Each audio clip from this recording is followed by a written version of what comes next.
region is now starting. 2025年全民國家安全教育日開幕典禮現在正式開始。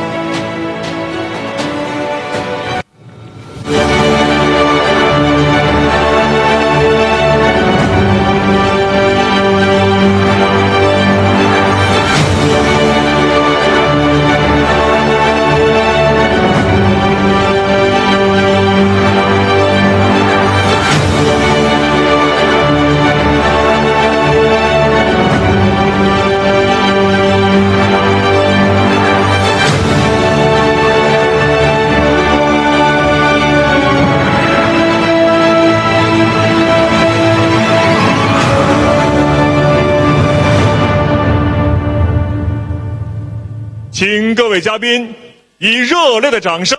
Let's give a big round of applause to welcome the guests of honor. 請各位嘉賓 Please welcome our officiating guests with a round of applause.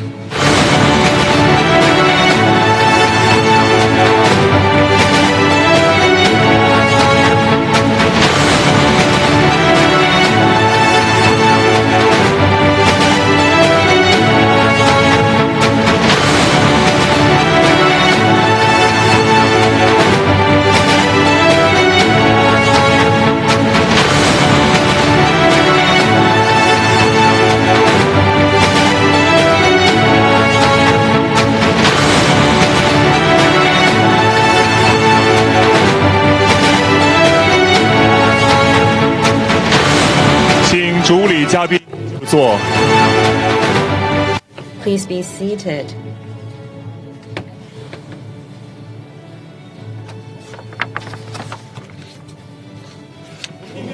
Today we are very honored to have Mr. Xia Baolong, Director of the Central Government's Hong Kong and Macau Affairs Office, attending the opening ceremony via video and delivering a keynote speech.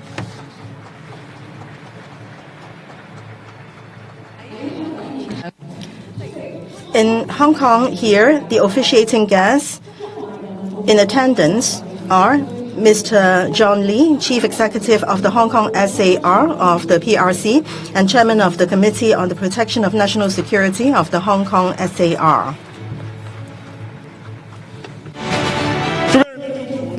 Mr. Zheng Yanxiong, Director of the Liaison Office of the Central People's Government in the Hong Kong Special Administrative Region and National Security Affairs Advisor to the Hong Kong SAR Committee for Safeguarding National Security. Mr. Dong Jingwei, Director of the National Security Office of the Central People's Government in the Hong Kong Special Administrative Region.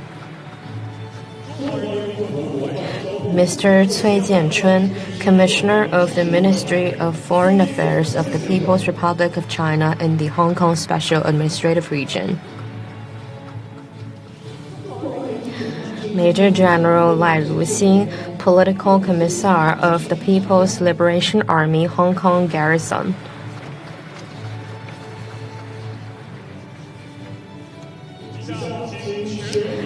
Please stand up.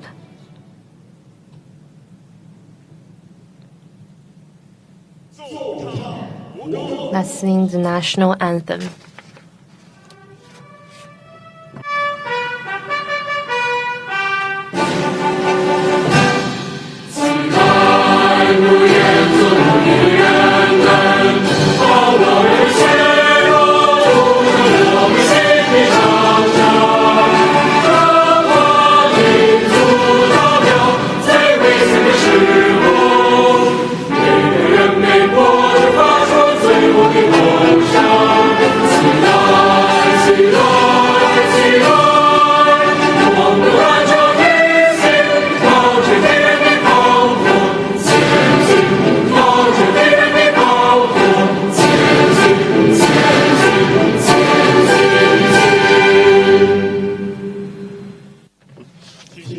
Please be seated. Distinguished guests and everyone present, good morning. Welcome to the opening ceremony of the Hong Kong Special Administrative Region's 2025 National Security Education Day, organized by the Committee for Safeguarding National Security of the Hong Kong SAR, with the support of the Liaison Office of the Central People's Government in the Hong Kong SAR and the National Security Office of the Central People's Government in the HK SAR. I'm the MC today, Wang Wei. My name is Chen Zhiqing. I am Astrid Chan. The year 2025 is a special year. Today is the 10th National Security Education Day. It also marks the 5th anniversary of the promulgation of the Hong Kong National Security Law by the NPCSC and the first anniversary of the commencement of the local legislation of the maintenance of national security ordinance. 经历2019 Reflecting on the painful days Hong Kong experienced during the black violence and the local color revolution in 2019, we must not forget the lessons learned. The risks to national security are like a warning bell constantly ringing above our heads, reminding us at every moment. Everyone has the responsibility to safeguard national security. This year's national theme is 10th anniversary of national security education for all, and we should deepen it. We hope that on this meaningful day of April 15th, members of the public will further understand the importance of national security and strengthen their awareness and ability to protect national security. 国 Hong Kong enjoys the support of our great motherland.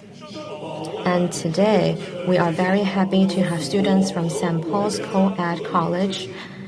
They will sing the song of My Motherland and Our Home, accompanied by the Police Silver Band. St. Paul's Co-Educational College won the champion of secondary school choir at the World Choir Games held in New Zealand in 2024. On the podium, the choir students and teachers enthusiastically waved the national and regional flags and sang the national anthem, demonstrating their heartfelt patriotism. Without further ado, let's invite the St. Paul's Co-ed choir and the Police Silver Band.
多謝聖保羅男同 Thank you, St. Paul's Co-ed Choir and the Police Silver Band for the wonderful performance. Next, we are honored to invite Mr. Xia Baolong, Director of the Central Government's Hong Kong and Macau Work Office and the Director of the State Council's Hong Kong and Macau Affairs Office to deliver the keynote speech via video. Let's welcome Director Xia.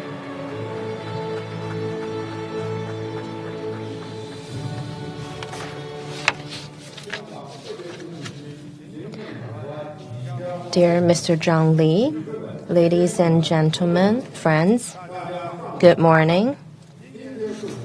Today is the 10th anniversary of National Security Education Day. 2014 in May, President Xi, at the National Security's first committee meeting, he proposed national level holistic national security education. And later, we took effect of the national security law. We took the holistic national security into our legislation, and we took April the 15th as a National Education Day. At this very important day, I'm very happy to join by video and attend Hong Kong SAR government's event. In the past 10 years, we implemented the holistic national security. The national security effort has achieved historic fruits, and we took advantage of our security, and that boost our long-term prosperity and economic growth, two miracles. In the past 10 years, in safeguarding national security, Hong Kong has been through a lot. We have been through disorder to order, from order to prosperity. We went through very uncommon and remarkable journey since 2014's central event, and in 2016 the incident happened in Mongkok. And later we achieved a lot of order amid a lot of the disorders and chaos. Hong Kong was destroyed by a series of black violence incidents that was miserable, and I think a lot of people still remember that dark times. And the central government insisted one country, two systems. And we launched Hong Kong's national security law, and we adhere to patriots administrating Hong Kong, and we realized Hong Kong from disorder to order. After the incident, actually, in essence, there is a lot of foreign forces interfering Hong Kong incident. We have to remember that, and that is a bell that's overhanging ahead of our head. We cannot forget about the history, cannot forget about the past. We must remember how we fall and learn from the lesson. If we don't learn, we will face the same trouble or even bigger trouble. We must remember the miserable that we have been through, and we always need to be alert. History and reality told us external force interfering Hong Kong, and their intention will not be changed, but they will never achieve their goal. External forces interference in Hong Kong has never stopped. After returning to the motherland, Hong Kong has been through a lot of miserable incidents that is stirred by external forces, and U.S. hit on Hong Kong has never stopped. Recently, the United States, their so-called 2025 Hong Kong Regulation and Law Report, for 6 commissions in Hong Kong and 6 officials in Hong Kong, U.S. sanctioned them. That showed how dark their intention is, and they're very hysteric. What is more ridiculous is that Hong Kong, which was never levied tariff before, now was levied by 145% of tariff by the U.S. We know that Hong Kong is a free port. Commodities, including those from U.S., have all enjoyed a 0% tariff. In the past decade, the trading deficit was over 2,000 trillion between Hong Kong and U.S. But still, U.S. has levied tariffs on Hong Kong, and this is totally beyond sense. And this just makes the world see even more clearly the U.S. does not want prosperity for Hong Kong, and they are also interfering Hong Kong, and they are the biggest barrier to the prosperity of Hong Kong. They're not asking for tariff. They're asking for the lives of us. The Chinese people have survived hardships over so many years, and whoever wants us back into poverty would be our enemies. External forces would like to mess up Hong Kong and bring chaos back to Hong Kong. This will never happen.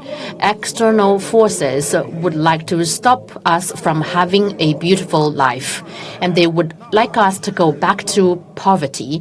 This will never happen. The external forces would like to stop China's journey to prosperity and put us back under the control of the Western countries. Again, this will never happen. U.S. has again and again contained and suppressed China and Hong Kong. And what in return would happen is that U.S. would eventually harm itself, and those peasants from the U.S. would weep their tears, not soon, not far in the future. The Chinese people would never be bullied. All the Chinese people, including Hong Kongers, would never be scared or stopped. Chinese people are not afraid of interferences and would never initiate problems.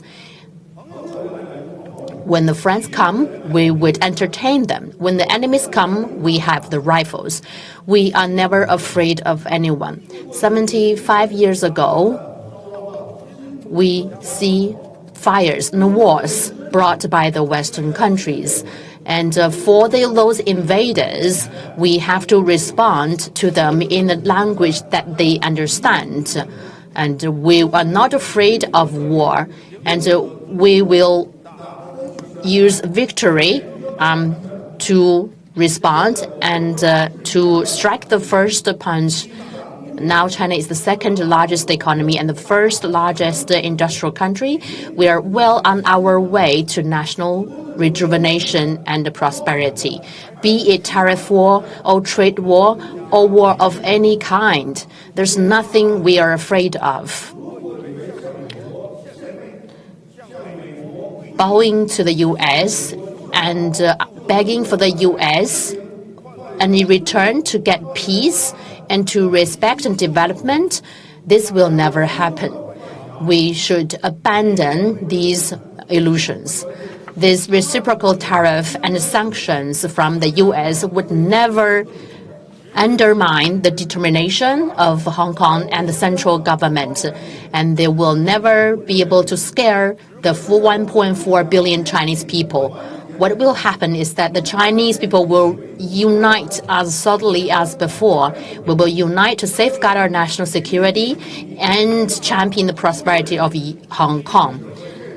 History and reality are telling us Hong Kongers have always loved Hong Kong and loved our country. Those who betray Hong Kong, who betray China, would never have a good end. And it's been a tradition for the Hong Kongers to be patriotic. In recent years, the Hong Kongers and the Chinese people all united together and show our love towards our motherland. When the new China was first established, the first five-star national flag was raised in Hong Kong. During the U.S. and war against the northern Korea, and there was a lot of supplies shipped to the north part of China for the war. And people from Hong Kong and Macau have invested widely in mainland China, and they've built together the first five-star joint venture hotel and many other first-in-class businesses in mainland China. In recent years, people from Hong Kong and Macau continue to show their patriotism, especially when we are faced with the suppression from the U.S. and other countries. And we have really seen heroism among the local Hong Kong people and Macau people. When we are faced with significant events, Hong Kong is standing by the side of our motherland. This is highly appreciated. Those who betray the country's interest in critical moments, and the Hong Kong people would never agree to those behavior. And those people who betray the country in Hong Kong will be punished by the whole country. One country, two system has now come into a new phase. The great status that Hong Kong is at right now comes not easy, and we've paid high prices. We need to cherish these great times and reinforce the development. Conflicts are still happening. It looks peaceful on the social level, but there's still a lot of risks, national security risks underneath.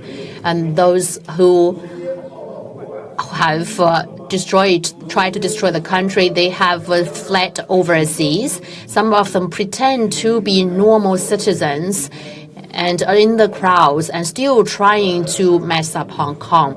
There are still people who have the wrong ideas, and for those who would like to break the laws and endanger the national security, we would not allow them. Some people believe as long as the economy develops, there is no security issues.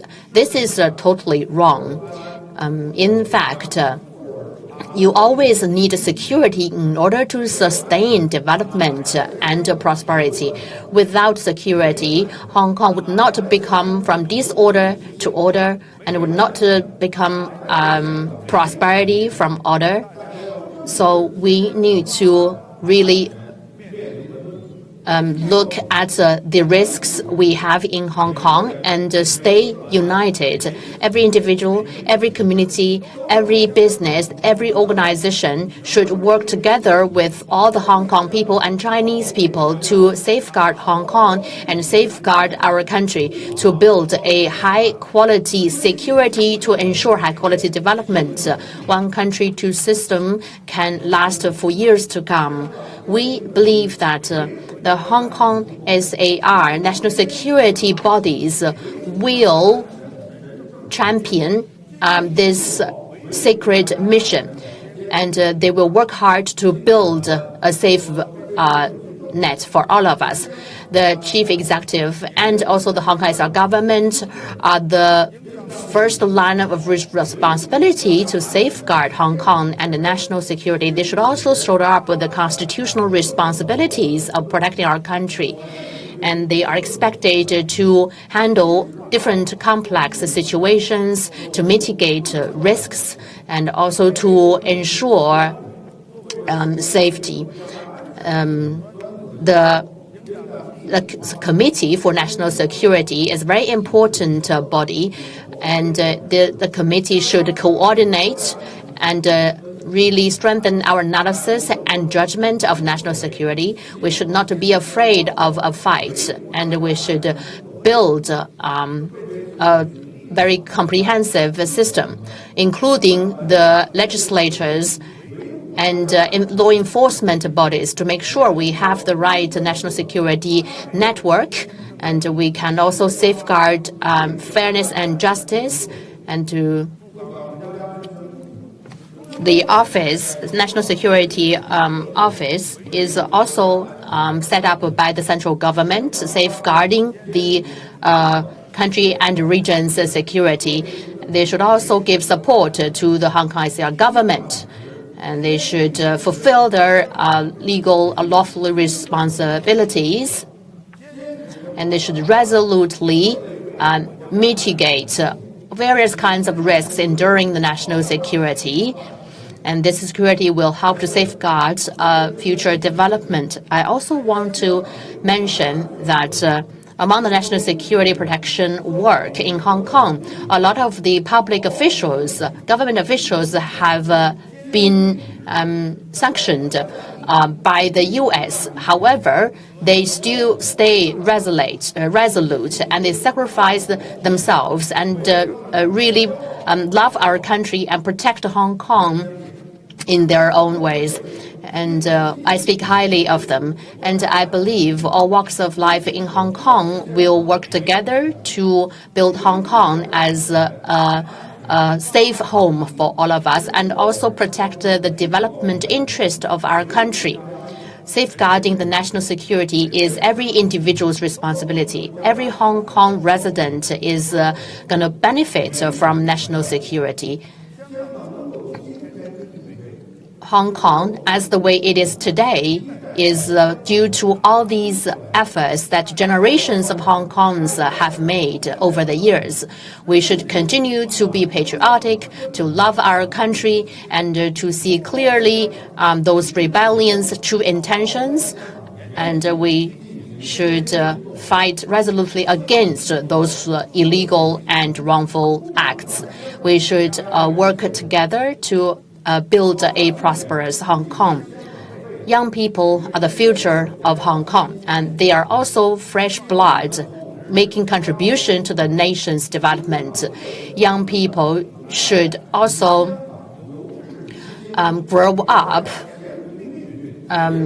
also with the support of national security of Hong Kong as well as the country. Young people are expected to love the country, protect the security of the country, and to grow up healthily. We believe that the business sectors and entrepreneurs would look like Hong Kong as their home and to build their business, and they would work together to build Hong Kong's economy and contribute to the country.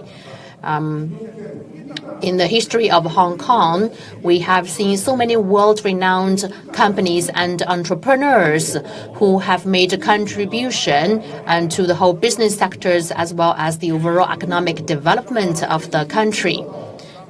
And there have been so many business legends that have been built. With the U.S. threat right now, we need more than ever entrepreneurs to uphold their entrepreneurship and to go deep and build their business in Hong Kong. I hope the Hong Kong business sectors will continue to drive the business forward, to love the country, love Hong Kong, and also to understand clearly that their business development is closely related to the development of Hong Kong as well as the nation. They should always bear in their minds the importance of national security, where we would continue to invest in Hong Kong to attract the best resources into Hong Kong and make them stay in Hong Kong. And we'll all work together to bring more fresh blood into the Hong Kong economy. And we should work hard together to make that happen. The trend is irreversible, and we are keep moving ahead. We believe no matter how the international situation changes, with the support from our motherland and with the hard work of so many Hong Kong compatriots and Hong Kong people, Hong Kong will go from order to prosperity. One country, two systems will be going better, steadier, and even more thriving. Thank you, Director Xia, for your speech. Thank you, Mr. Xia, for the keynote address.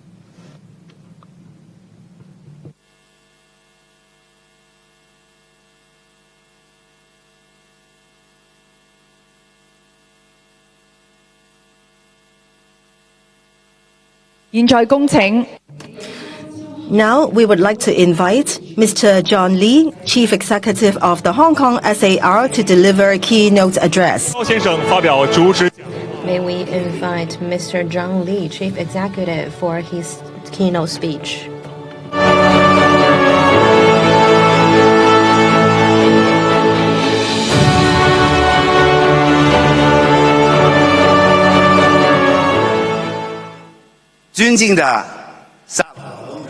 Distinguished Director Xia,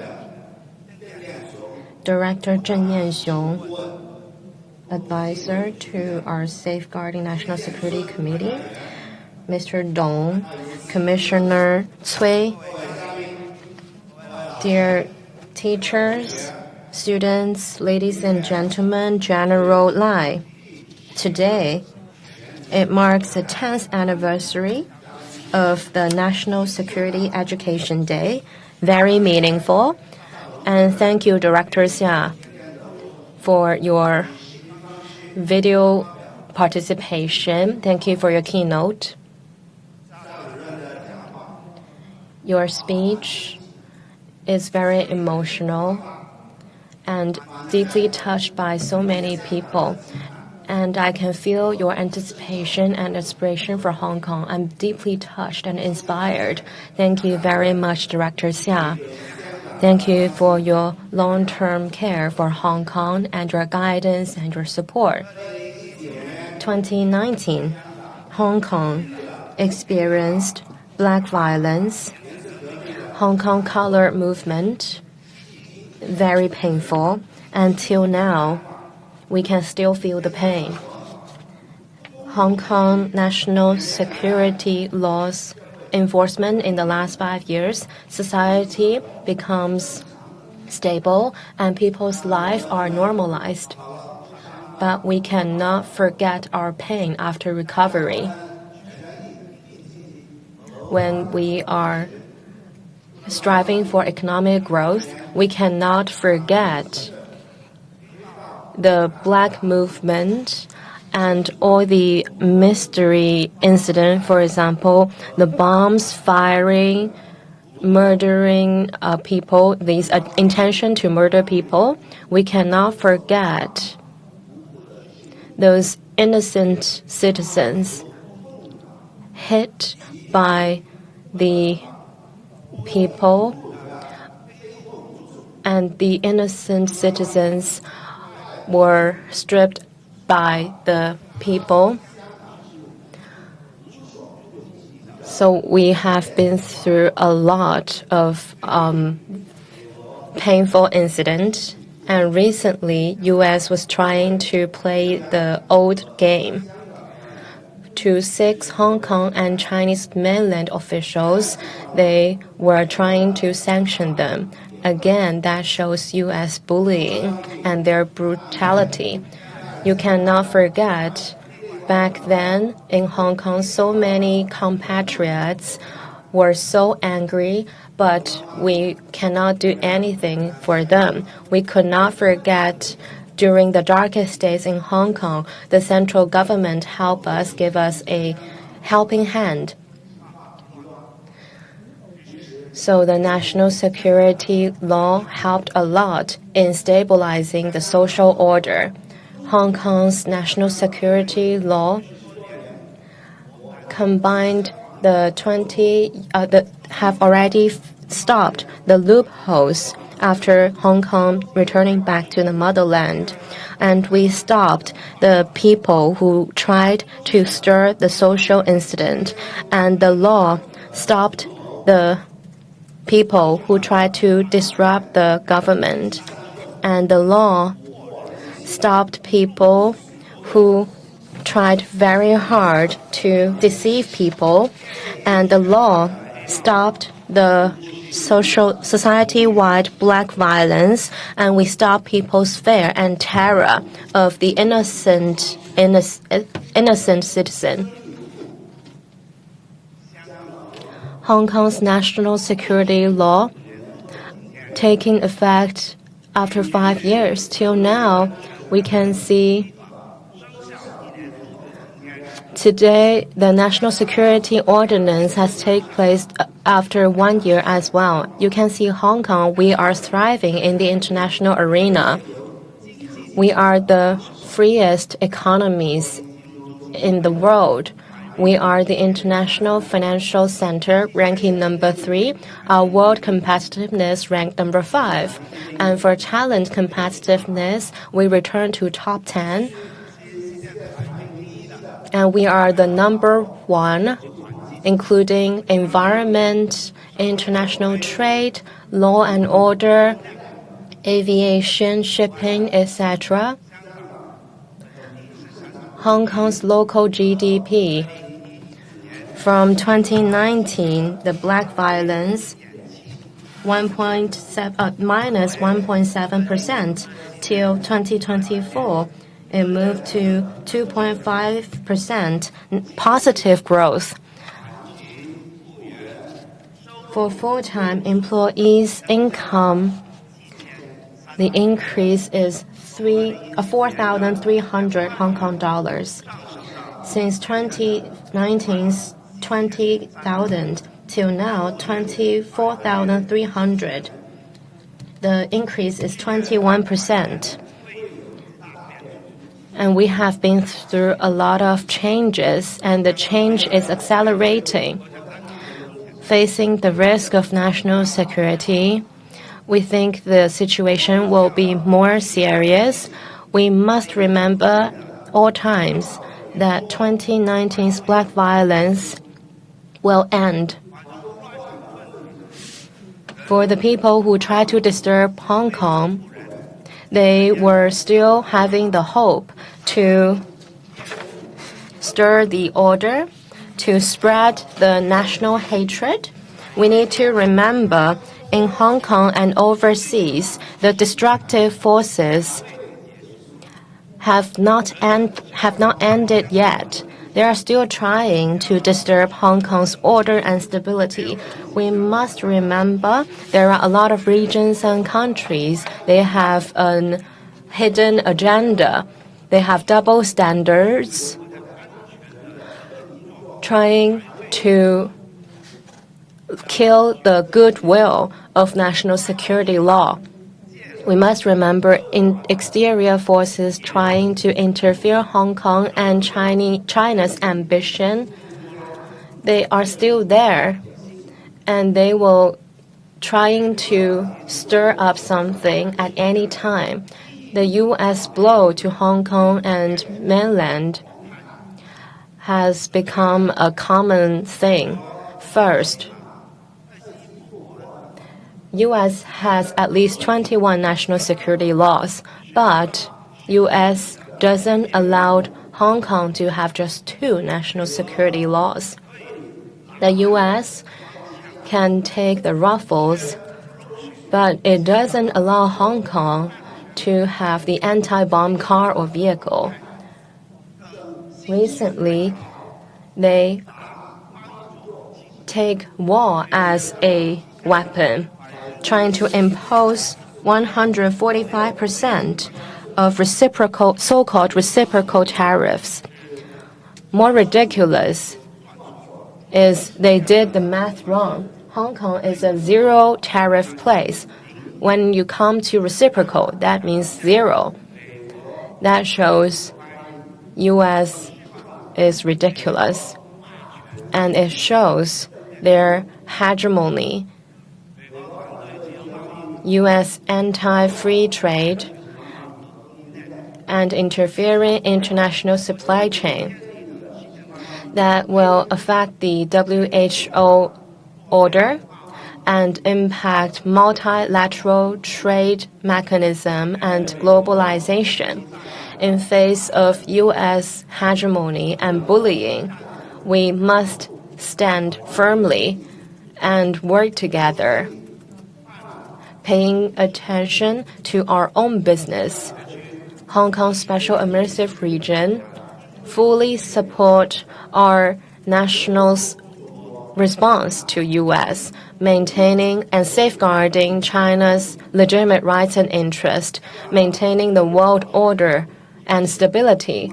Hong Kong will keep the zero tariff free trade zone principle. We advocate free trade and free economy and adhering to WHO mechanism. We will appeal to the U.S. government. At the same time, we will take the opportunity. First, China is the largest opportunity. China is bound to grow. It's very stable in terms of growth. Hong Kong will continue to integrate into our national development plan. At the same time, we will expand into new market and deepen regional cooperation, working with ASEAN, Middle East, and Belt and Road countries. We will build closer relationships with them. We will play the super connector and super value adders role, and we will give full play to the bring in and go global role, and we will use our international financial center role, pushing trade, financing, investment to increase our competitiveness in the international arena and to encourage and promote technological innovation. Tariff or trade war has changed the world trade order. The new order will be formed very soon. In the process, Hong Kong has its opportunities as well as risks. We are researching new technologies and new opportunities. Hong Kong is a zero-tariff free port. We can attract more trade flows and commercial activities and new blue oceans. Hong Kong people are known for their flexibility and resilience. I believe Hong Kong will once again survive and thrive. And at this very stable situation, we must remember the disorderly times. And nowadays, again, the national security risks could be unexpected. We must always stay alert and to face the unexpected challenges ahead. First, we need to unswervingly and holistically implement one country and two systems to act in the best interest of our nation. At all times, we should observe and think policy from the perspective of the national level to ensure the long-term and lasting one country and two system mechanism. We need to have the holistic national security view to coordinate national security, to prevent national security risks, to improve contingency plan and contingency capability. We need to realize the long-term stability.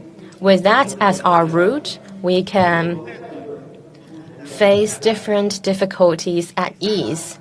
Thirdly, we need to keep improving the national security laws and implementation mechanisms. Based on last March's Basic Law 23 local regulation, SAR government also amended civil servants principle, taking national security as a priority. We also amended social workers registration ordinance. We passed protecting infrastructure and computer system regulations. The Hong Kong SAR government will continue to perfecting the policies and mechanism, including and to improve the regulation of work unions, etc. Other than making amendment to the laws and regulations, the Security Bureau will also clarify on how the public and senior servants can safeguard national security when they fulfill their work responsibilities. The Education Bureau will further improve the national security framework to put more emphasis on the education on national security among primary and middle schools. And we will continue to promote national and SAR-wide national security education. In the past years, a lot of work has been done into the education area. Other than the government, the entire society participate fully in a series of activities around the National Security Day, Education Day. And we also have planned and organized a lot of exhibitions and lectures. We also arrange Hong Kong local students to visit mainland China on the theme of national security.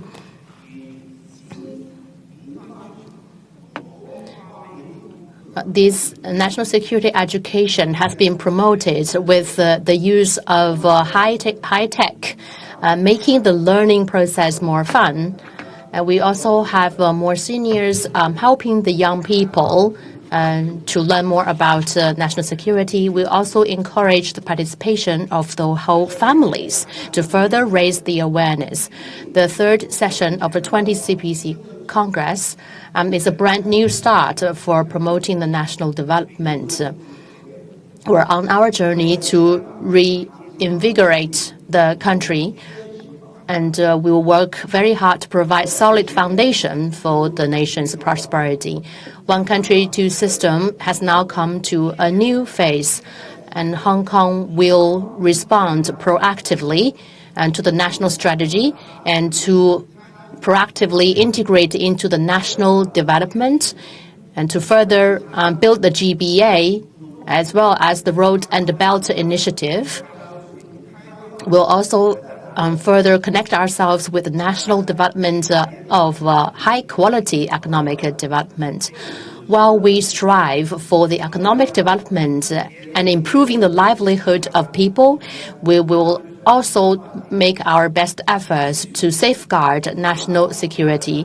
We will work to build a safety foundation for future prosperity.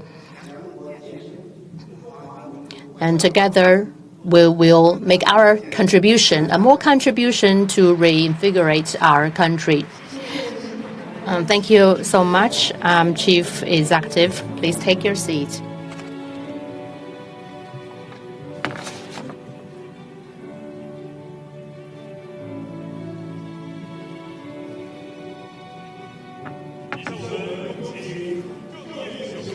Next, we're honored to invite Mr. Zheng Yanxiong to deliver his remarks. Now let's invite Mr. Zheng Yanxiong to deliver his speech. Mr. Zheng, please.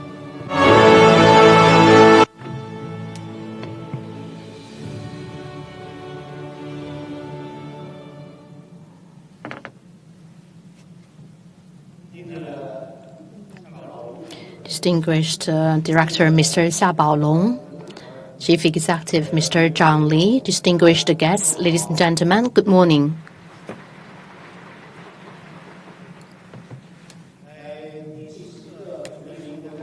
This is the 10th National Security Education Day.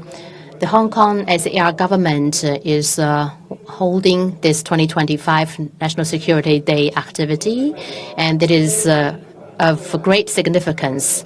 On behalf of the Liaison Office of the CPG in the Hong Kong SAR, I would like to congratulate on the event held today. President Xi Jinping at the 19th Collective Learning Session mentioned that a holistic approach to national security is an important tool for us to build and promote the development, and needs to be implemented resolutely. Over the years, the Hong Kong government national security education approach is in line with the holistic national security approach. and it has been promoted in an orderly and solidly. And it's very comprehensive, and it is also expanding in width and depth. And it helps us to build a fire safety line for our national security. Earlier, Director Mr. Xia Baolong, in his speech through the video, has took us back into the history and the unusual journey that Hong Kong has come through. And he has shared with us the determination that the local Hong Kong government and people have to safeguard national security. And also he raises expectations on how we can further safeguard national security going forward. The Chief Executive, Mr. Zhang Li, has very accurate understanding of Director Mr. Xia's guidances. And we will continue to show our support to the Chief Executive and the government to turn the central government's expectations into our actions. I would like to take this opportunity to share with you on 3 of my understandings. The first one is we'll continue to reinforce the understanding basics of national security. The history and reality have told us again and again, history will not recede by itself. Safety has to be continuously built and safeguarded. The biggest danger that Hong Kong has right now is to forget the lessons we have learned from the chaotic days, and to forget the wrong intentions and dangerous intentions of those who would like to stop us and disturb the peace we have.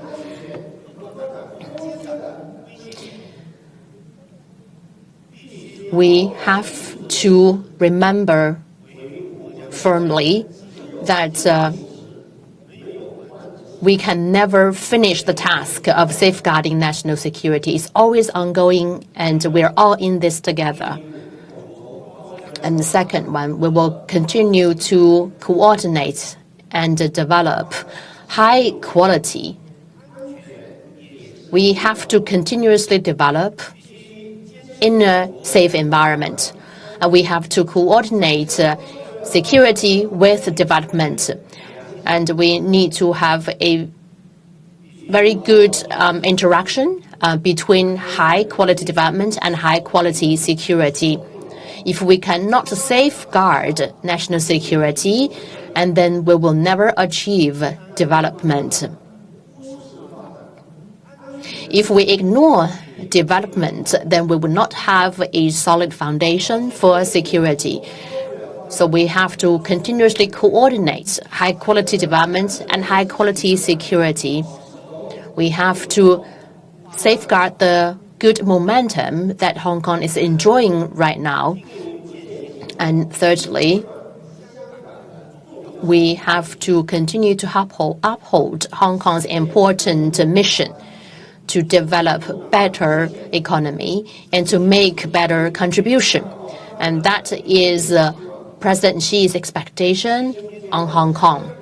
Hong Kong is right now at a new path.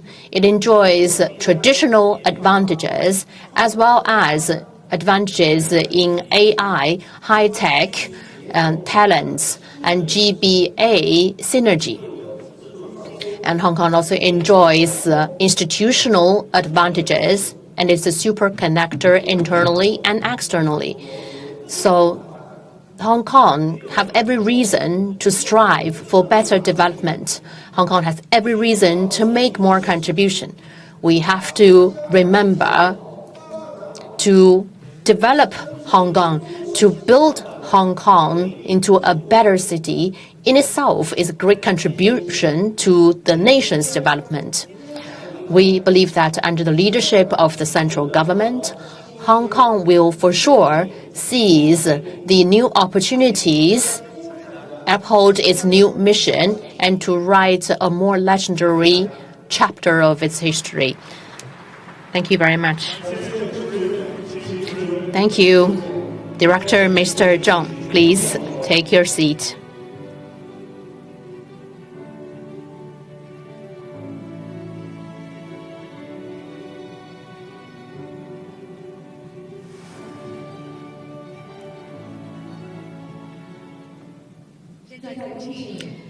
We now invite Mr. Dong Jingwei, Director of the Office for Safeguarding National Security, to deliver his remarks.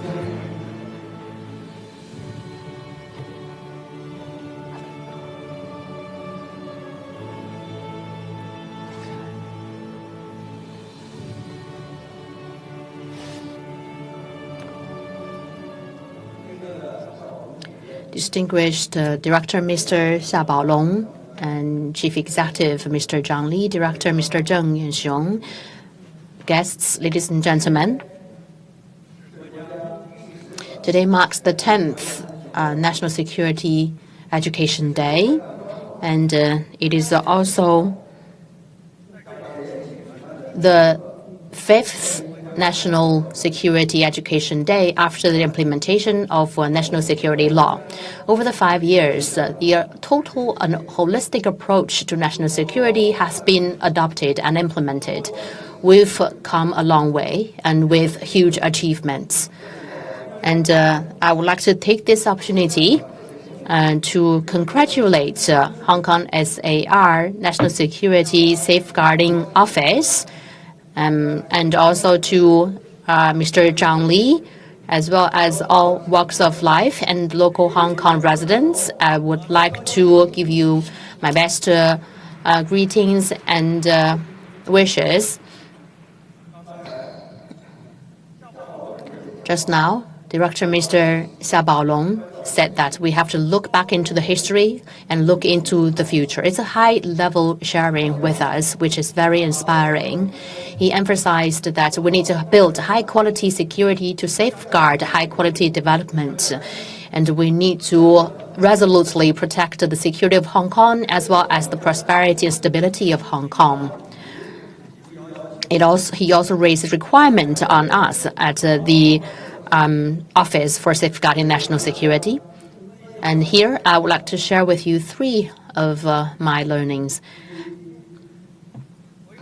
First, looking back at the previous 5 years, we can see a great Hong Kong chapter of the implementation of the national security law.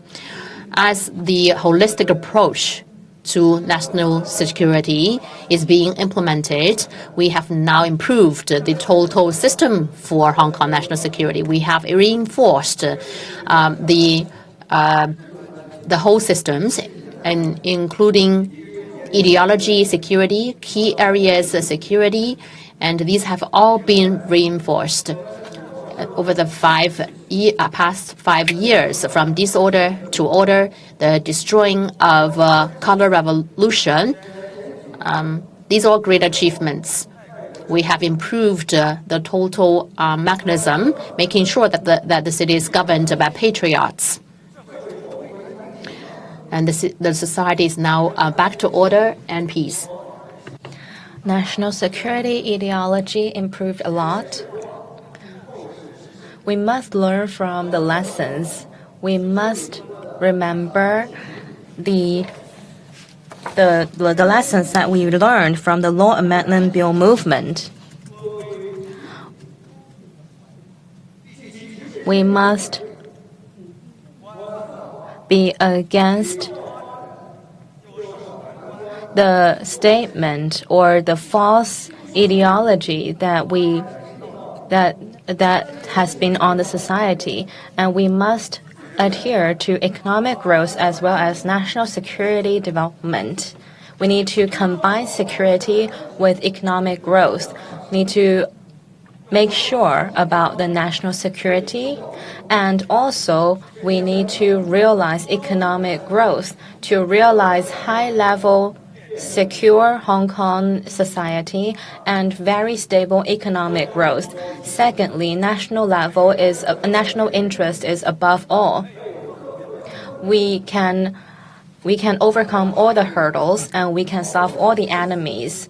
So many forces are still out there trying to challenge us. Their will to interfere in Hong Kong never stopped. And we cannot always flatter the foreign countries. If we kneel down and we raise a white flag, that will get us nowhere. It has been a long time that U.S. politicians being very arrogant, trying to stir up issues in Hong Kong, or they're trying to make a lot of old moves. They make local issues globalization, economic issues internationalized. They tried to interfere the order by tariff, by trade. They also trying to threaten Hong Kong's national security law. It's very ridiculous. So arrogant, so brutal. And it's inevitable that they will have no partner with them.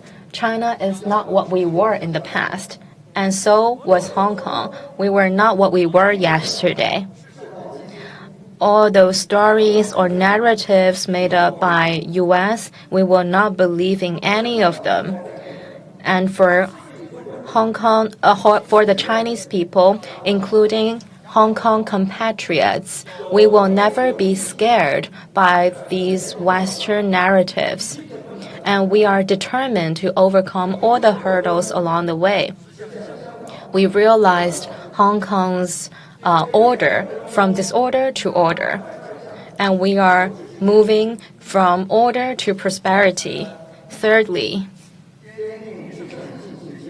determination we will always be determined, and we will be active in fighting against the war. Under the new times, we will set up strategic confidence, and we have confidence in winning the game. We will take the strategic initiative in safeguarding national security. We need to insist on one country and take advantage of two systems to construct a holistic national security mechanism, improve national mechanism in the external affairs front. We need to take law as our root so we can have the long-lasting, stable situation. We will continue to improve the legal system in safeguarding national security. We need to promote holistic national security view, to do more education sessions, to foster the compatriot sentiment.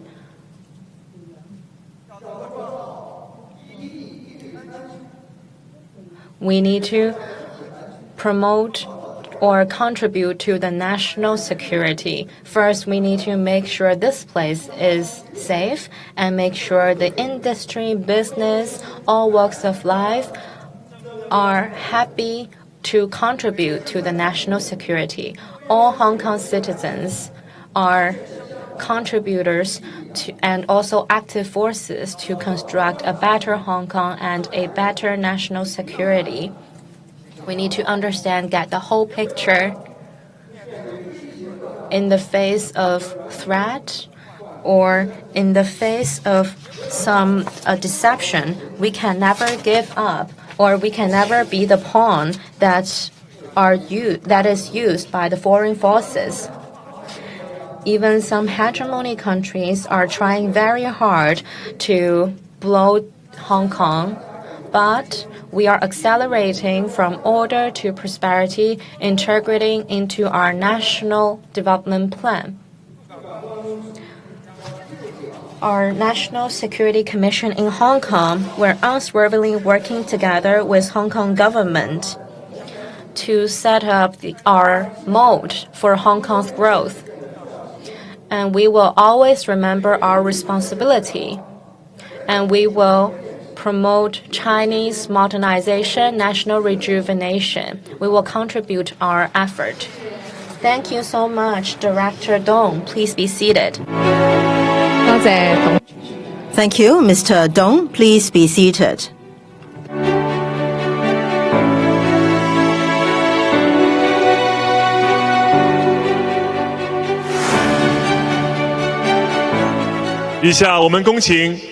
Now, may we invite Mr. Cui Jianchun, Commissioner of the Office of the Commissioner of the Ministry of Foreign Affairs. Now let's invite Mr. Cui Jianchun to make his speech, please.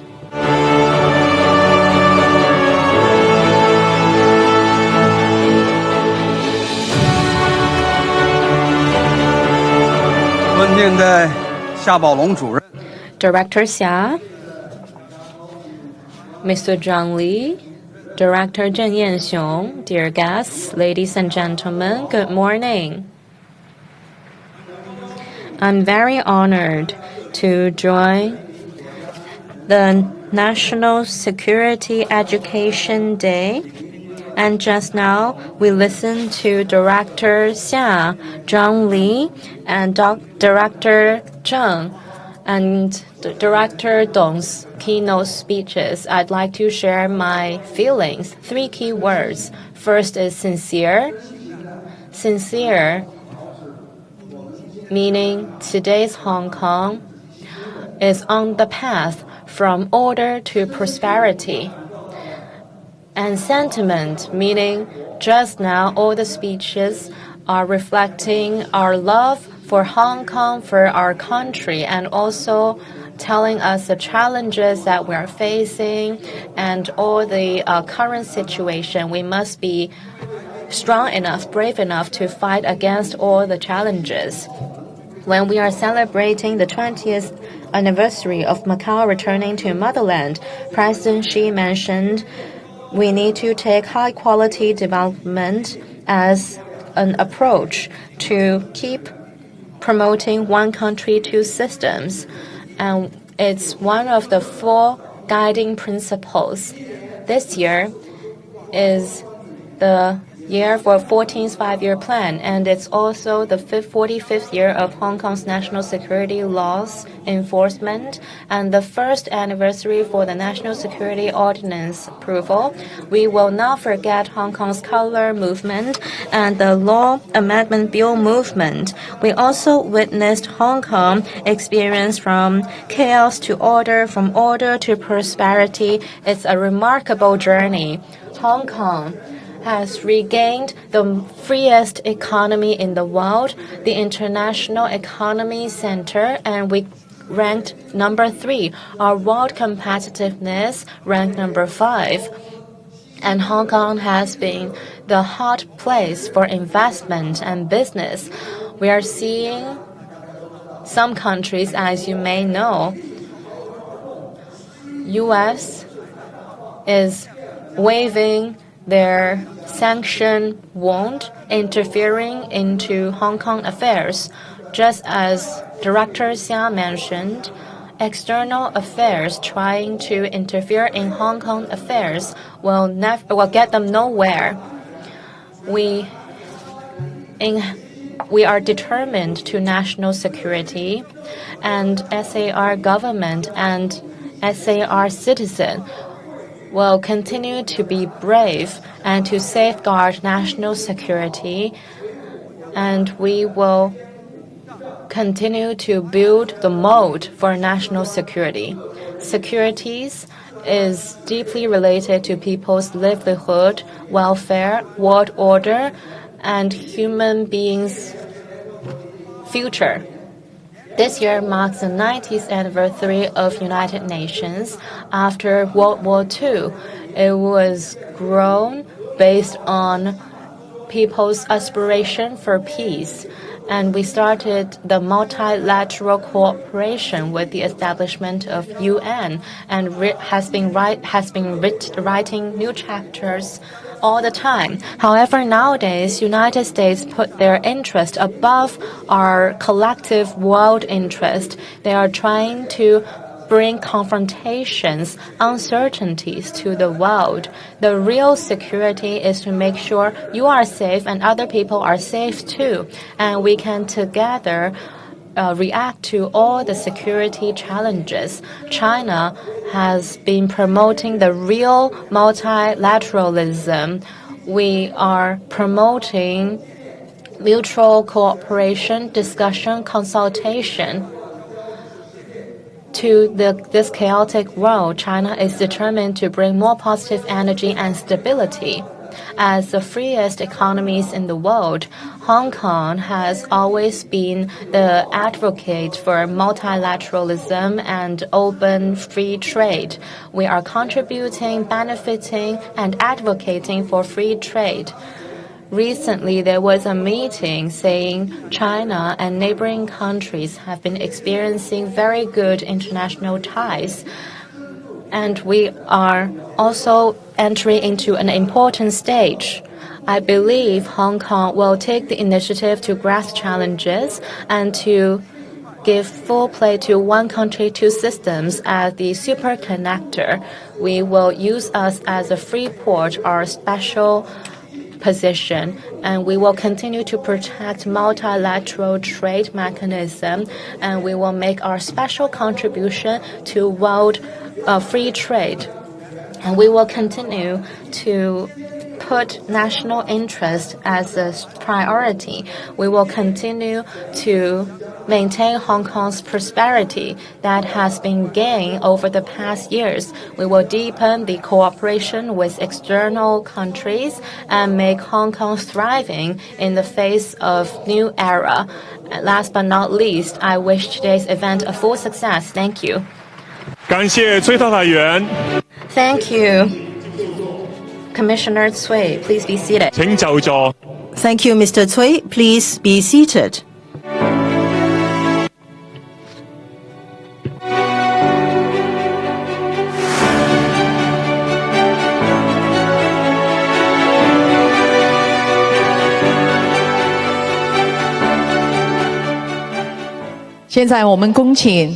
Now, may we invite Rear Admiral Lai Ruxin, Political Commissar of the Chinese People's Liberation Army. Now let's invite Mr. Lai Ruxin to make a speech, please.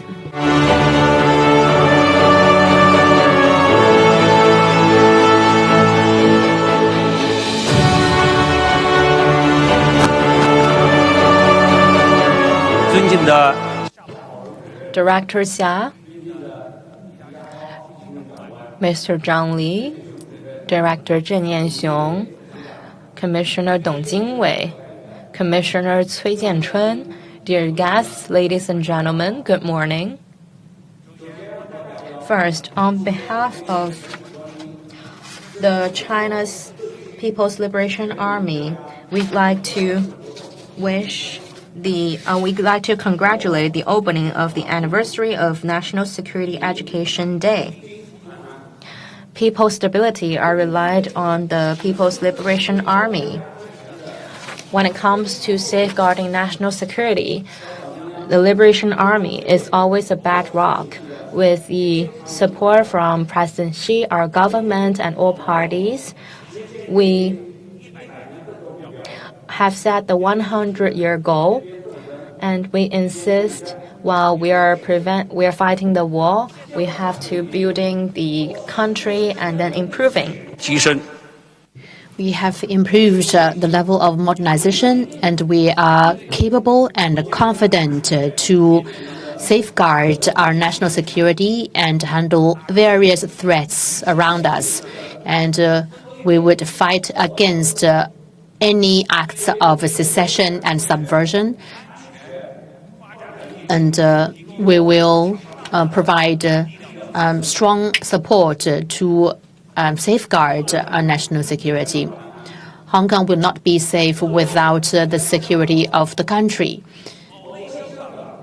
To safeguard the security of Hong Kong SAR is the legal responsibility and historical mission for us at the Liberation Army Garrison.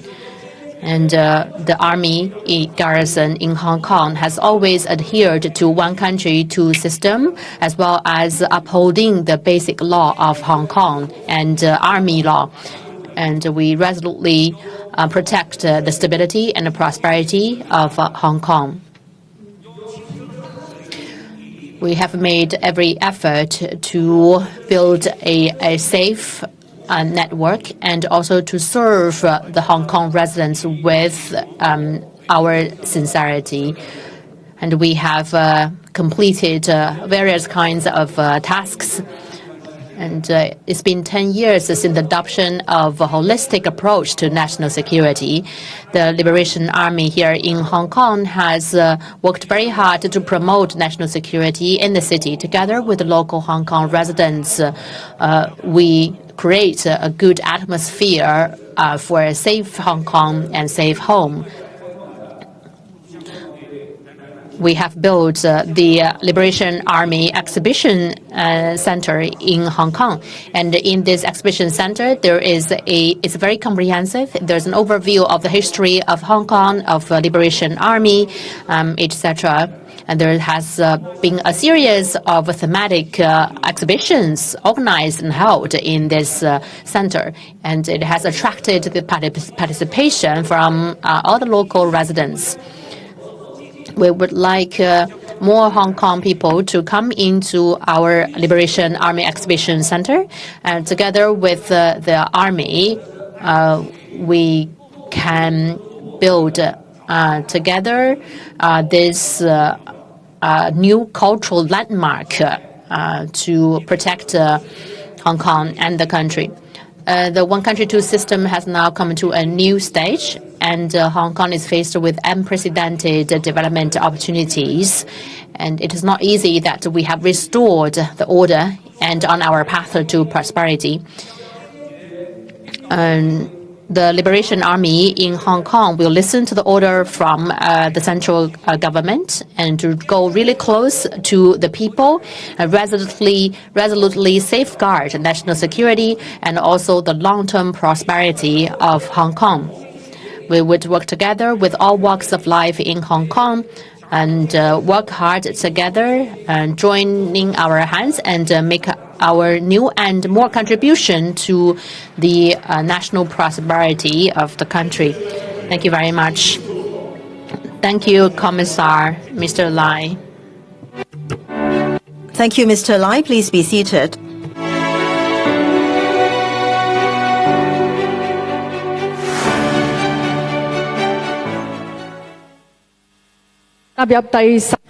Stepping into the 10th National Security Education Day, this year the Hong Kong SAR has organized very exciting activities. In schools, in the communities, and in different sectors, we have been enthusiastically promoting national security and have received support from all sectors. And the event has specially prepared a highlight video to let everyone experience the vibrant atmosphere of the activities.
為咗讓國家安全 To help establish national security educations in schools, the Department of Justice, Security Bureau, Education Bureau, and the Good Virtue Foundations have jointly organized the Hong Kong School National Security Challenge for several consecutive years. This year's competition attracted participations from 610 primary and secondary schools with 126,000 students. After multiple rounds of competition, 130 teachers and students with most outstanding performance were selected to participate in the National Security Education Study Tour in December last year, visiting Beijing and Shanghai. Today, these students will share their observations, experiences, and heartfelt impressions from the tour through short drama performance.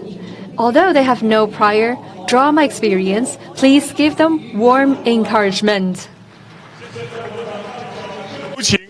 Now let's give a warm round of applause and to invite the performance from the students. The heart of the students' love for the motherland. Please enjoy.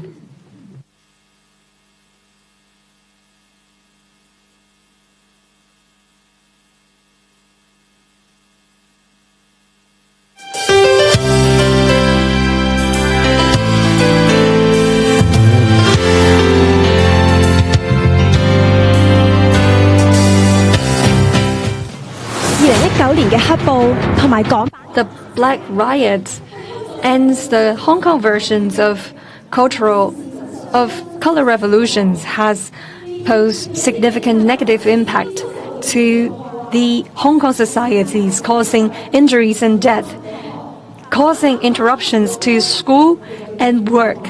We will never forget this occasion. The central government has launched the national security laws back in 2020, getting Hong Kong back to governance. And also, the Legislative Council of Hong Kong has shouldered the constitutional responsibility to establish Article 23 of the Basic Law. And following up, the schools all around Hong Kong has established national security education activities and learning tours.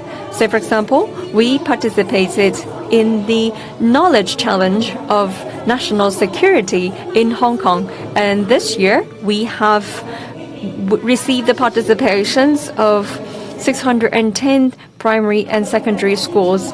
The competition was very tense. We worked our best to deliver good result.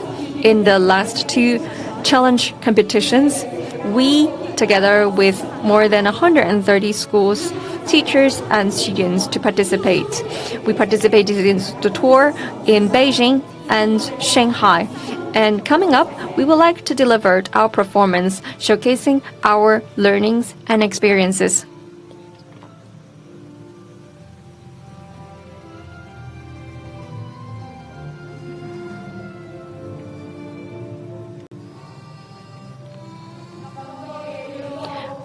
We need to study so much with such a wide coverage.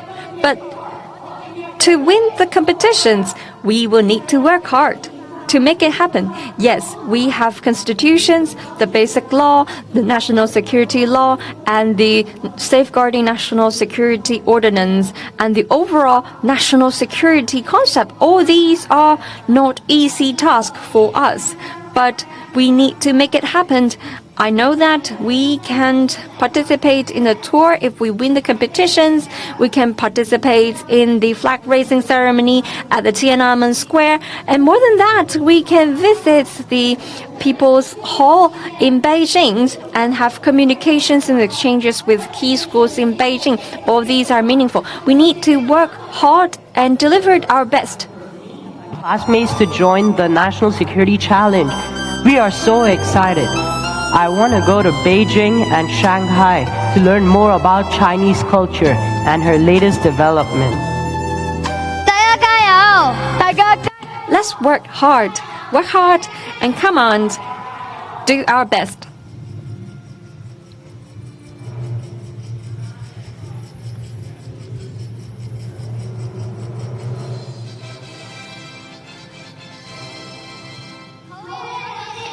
right. We won the prize. Yes, me too. Me too. Sing with us. All right. Beijing, here we come.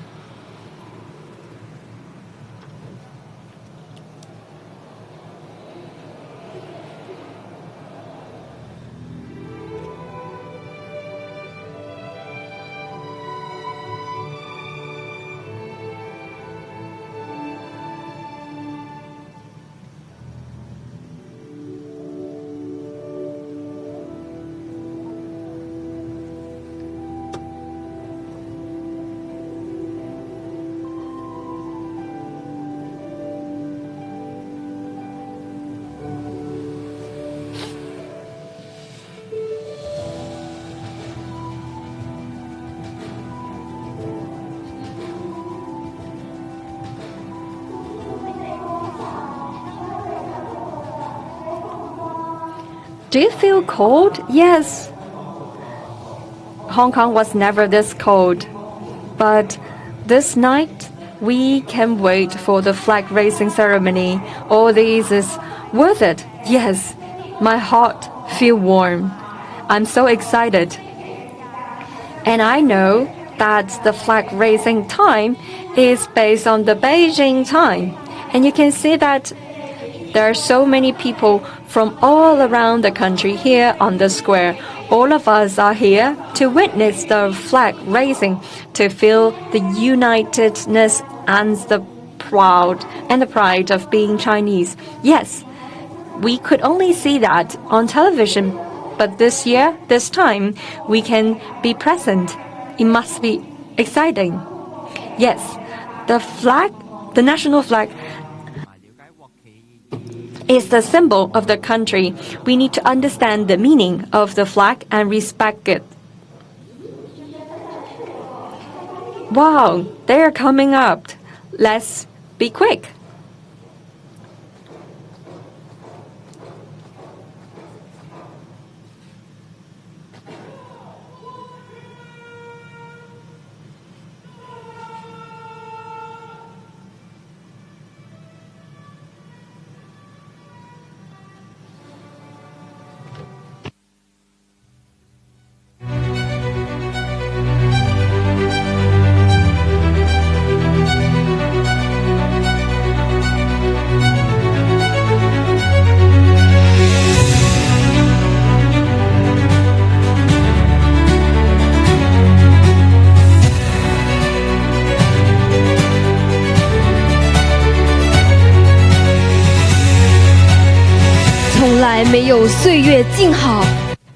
There's never peace.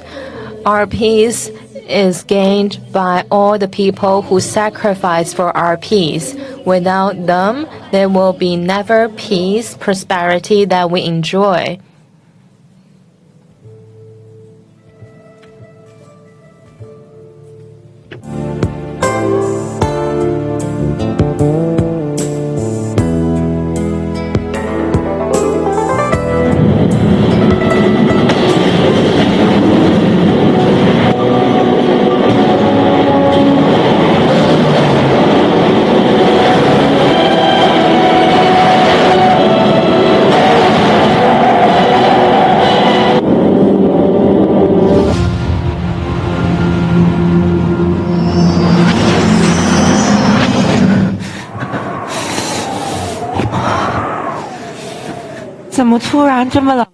How come it's so cold?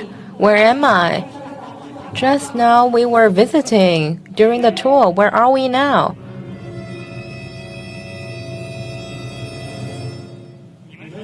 Who are you? Why you dressed like that? So weird. We are from 2025. We are students from Hong Kong. Just now we were visiting the Parties Museum. We were reading some introduction. I don't know why we are here. Who are you? Are you the member of the army? Yes, we are. We just climbed over the snowy mountain and we saw you.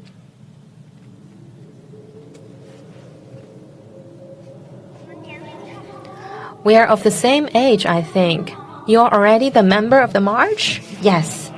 I have been in the Red March since I was little. My parents were died in the war. The Red Army, they raised me up. Wow, so you joined the army for so long? Are you scared of death or sacrifice? I have been joining for a long time. Along the way, I saw so many people living in a very hard life. Starving, cold, no enough clothes, and we are seeing so many foreign countries aggressing. For the better life of all the people, we can endure all the cold difficulty to win the war. You are from 2025. Then can you know if we have gained the victory? Yes, we did. We established the new China. That's great. I always believe victory belongs to us. In New China, can you have enough food, clothes? Do you have books or have enough education? Now we have 1.4 billion people. Everyone has access to education, food, and drink and clothes. And people are having a very good livelihood. Really, that's great news. Our blood is worth it. We know our life is not easy. It's gained from your sacrifice. We will cherish our lives. We need to catch up with the team. We'll leave now. Please take good care of yourself. We will. Goodbye, students. Will you remember us? Yes, we will. We will remember your 2,000 miles of walk. Without your sacrifice, there will be no stability. We will always remember you. Please take care. Take care. Take care. Students, cherish your life. We will. We will.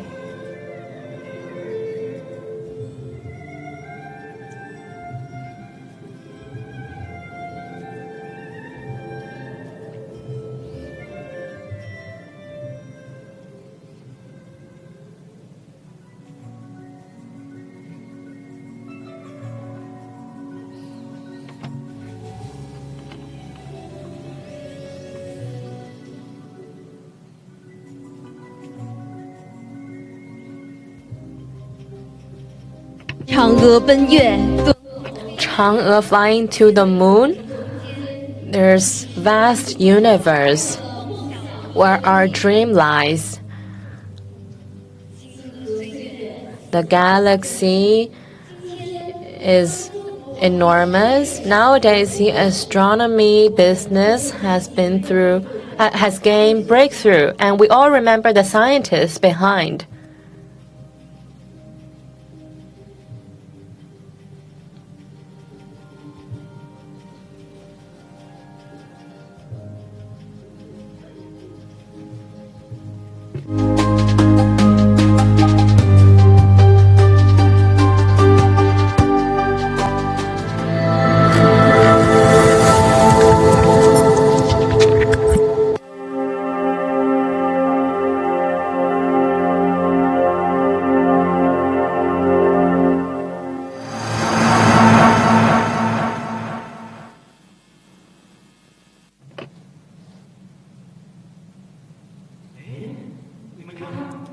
Look, that senior citizen. Does he look like Qian Xuesen? Yes. Grandpa, are you Qian Xuesen? Yes, I am. Where is it? This place. Mr. Qian, this is China Aerospace Research Center. We are from Hong Kong. This is Astronomy May? Wow, I know.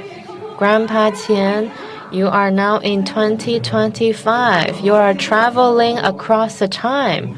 Wow, so advanced. I have been researching how to fly to the space.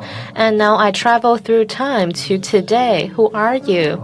You are students from Hong Kong? 1995, after coming back from US, in Hong Kong, I land my motherland in Hong Kong, so Hong Kong means a lot to me. When you are in the US, why would you give up all the benefits in the US and come back to the motherland? Because my motherland needed me. At that time, my American teacher asked me, China is so lag back. Will you go back and to plant apple trees? I was thinking, because my motherland needed me, so no matter how hard it is, I need to come back. Because national security relies on technology, and astronomy technology matters a lot. Your apple tree has been seeing fruits and blossoms. See, China's astronomy business is so advanced. Our space station can locate in the moon, and then the Beidou star satellite can be in the space, and we can always detect so many activities because of the satellites. Wow, I'm so thankful to our country's contribution. So we can have 2 bombs and 1 satellite. Without them, we will not have the leading position in the world. Without the decision at that time, we cannot have the stable and peaceful environment. Back then, the living environment was really harsh. We overcome all the difficulties. Yes, Mr. Qian, that is a 2-bomb and 1 satellite spirit. We need to learn from you. That's right. But now we are secondary school students. What can we do for our nation? Kids, you need to remember, you are the future of our country. The strong country relies on strong young talents. With technology, can we ensure the very peaceful and stable country? You should keep pursuing your dreams, because for a nation, we need to have young people who look at the stars. Then we can have hope.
The short moments where we get together,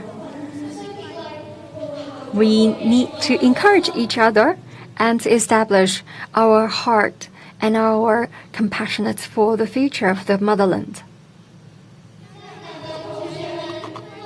到北京参观我们的学校。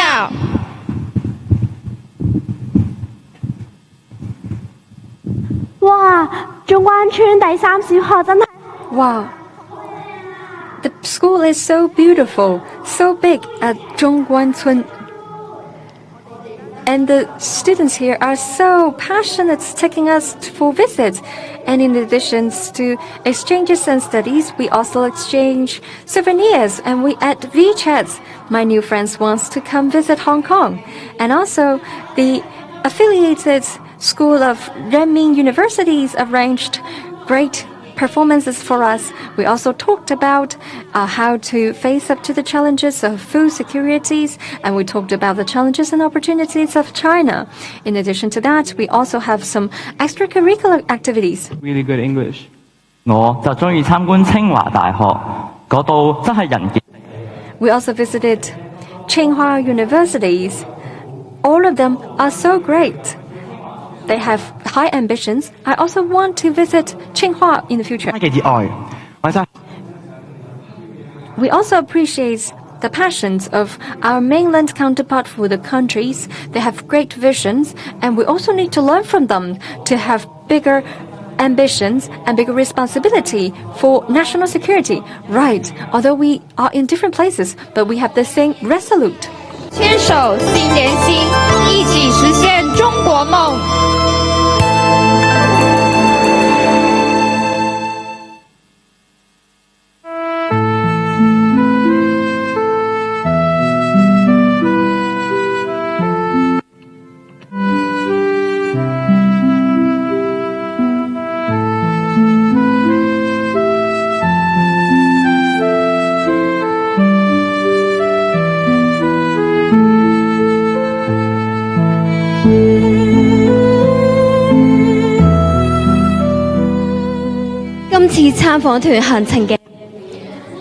Actually, we have visited so many places in the tour.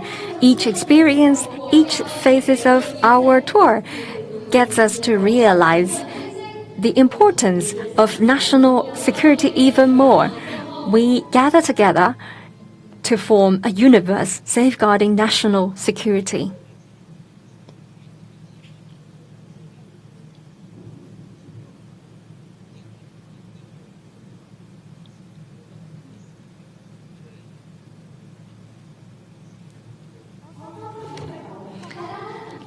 I have realized that national security is among us.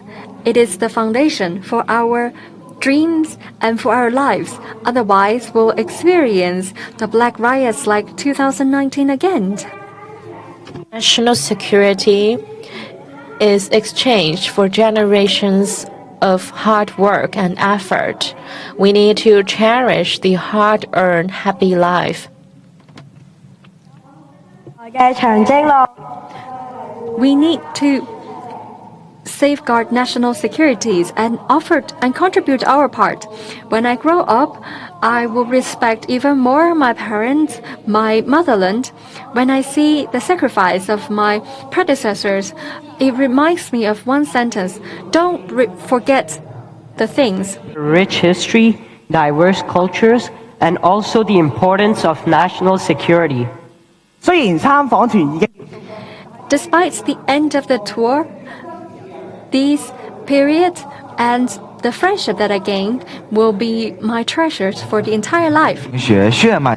We are connected with our students in mainland China. We need to safeguard national security, implement national security.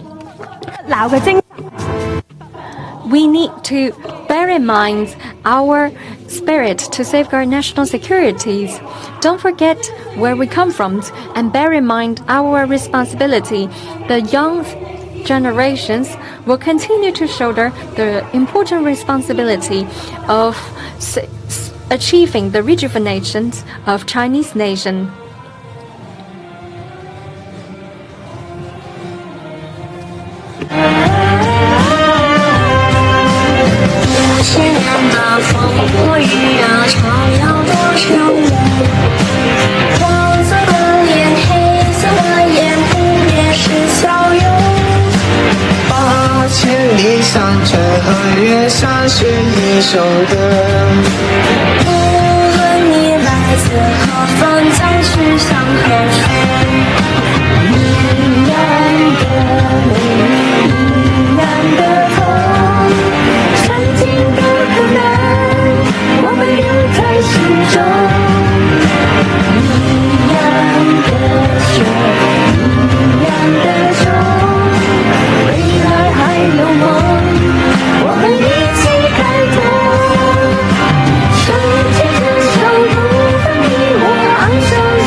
dear friend.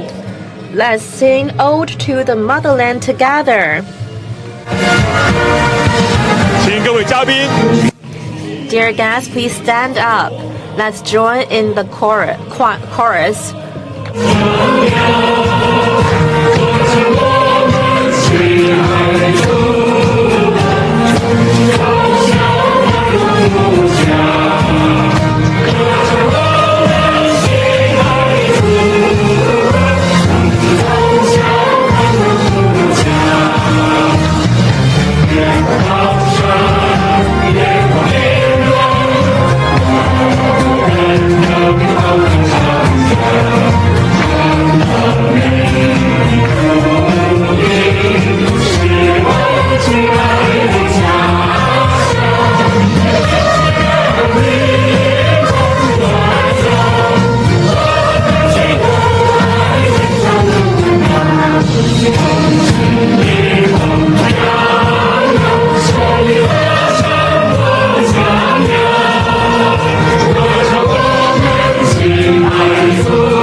Thank you. Please be seated.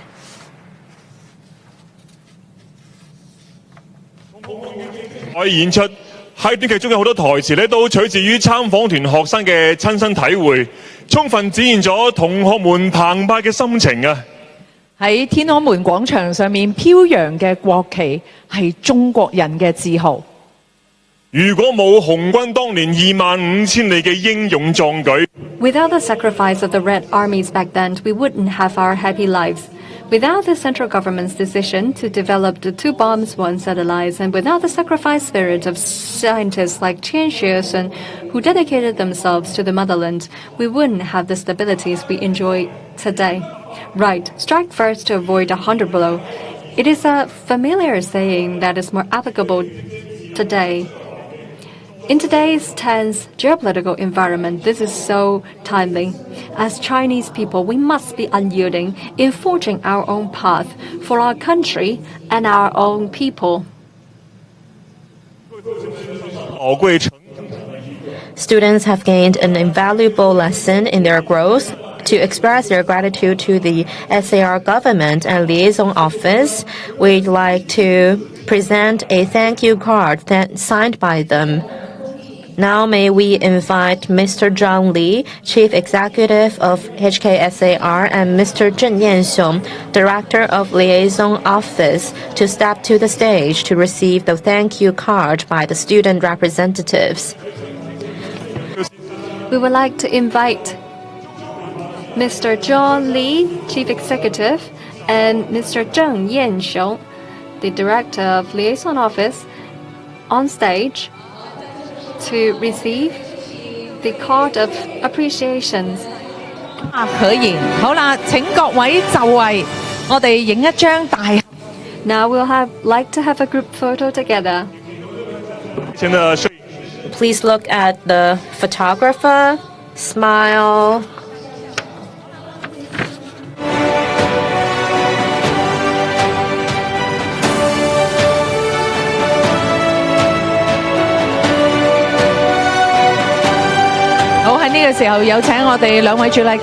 All right. Please remain on stage. Please stay on stage. Right here, we would like to invite other officiating guests and also the organizing institutions of the National Security Knowledge Challenge competitions on stage to take a group photo with students. May we invite Director Dong Jingwei, Commissioner Cui Jianchun, Political Commissar Lai Ruxin. We would also like to invite the Secretary for Justice, Mr. Lam Dingguo, Secretary for Security, Mr. Deng Bingkeng, and Secretary For education, Dr. Choi Yuk-lin, and also Mr. Ao Ji-guang and Ms. Ling Ling from Good Virtue Foundation on stage. Welcome to the stage. Big round of applause.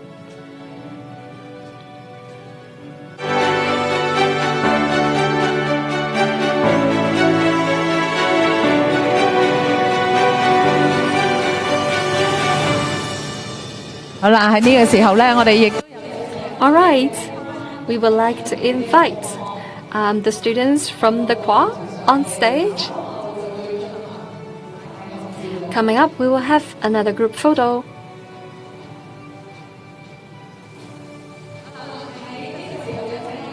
Right now, we would like to invite the officiating guests, students, and other guests to look forward.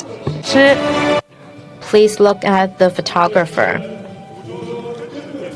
Photographers are capturing this precious moment. And please do smile. This is a very important and precious moment that worth our commemoration. All right. Coming up, we would like to have the launch ceremony for the 2025 National Security Education Day. And we would like to invite all officiating guests to step in front of the stage. And we would like to ask other guests and students to remain on stage to witness this launch ceremony together. May we invite our guests to step forward, and all the students please remain on stage. We would like to invite Chief Executive Mr. John Lee, Director Zheng Yanxiong, Director Dong Jingwei, Commissioner Cui, Political Commissar Lai. Please put your right hand on the shield. Let's take a group photo. Please look at the camera in front of you. Okay. After countdown, please press on the sign. Now let's count down. 3, 2, 1. The 2025 National Security Education Day of the Hong Kong Special Administrative Region is now officially launched. The Hong Kong Special Administration's Region 2025 National Security Education Day is now launched. Once again, thank you for our guests of honor and students. Please be seated.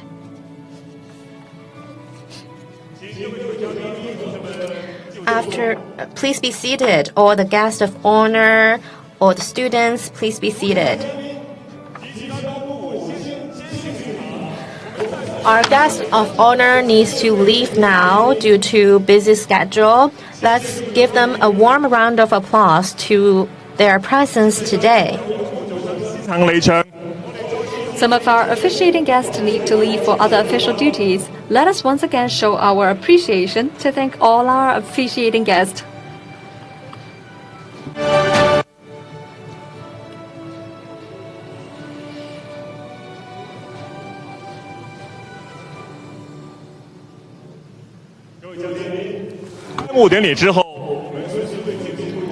We will enter to the thematic lecture after the opening ceremony. We would like to invite our guests to continue in participating in the thematic forum coming up next. The thematic forum will last approximately 40 minutes. After the conclusion of the forum, you can collect a commemorative souvenir at the reception area featuring a national security panda. Please don't miss it.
各位嘉賓，香港 Distinguished guests, coming up next, we'll have the thematic forum of the National Security Education Day. Ladies and gentlemen, the theme of today's forum is the deceptive nature of soft resistance and its destructive impact on security development. Now, we'd like to invite the moderator, Mr. Chen Kuo-ki, Chief Secretary for Administration of Hong Kong SAR, to come to the stage.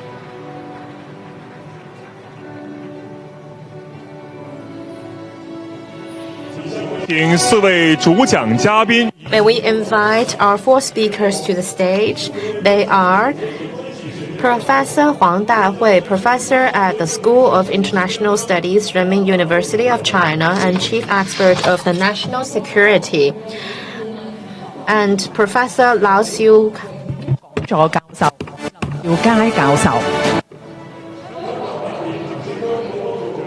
Mr. Tang Ping-kang, Secretary for Security of Hong Kong SAR. Dr. Choi Yuk-lin, Secretary for Education of Hong Kong SAR.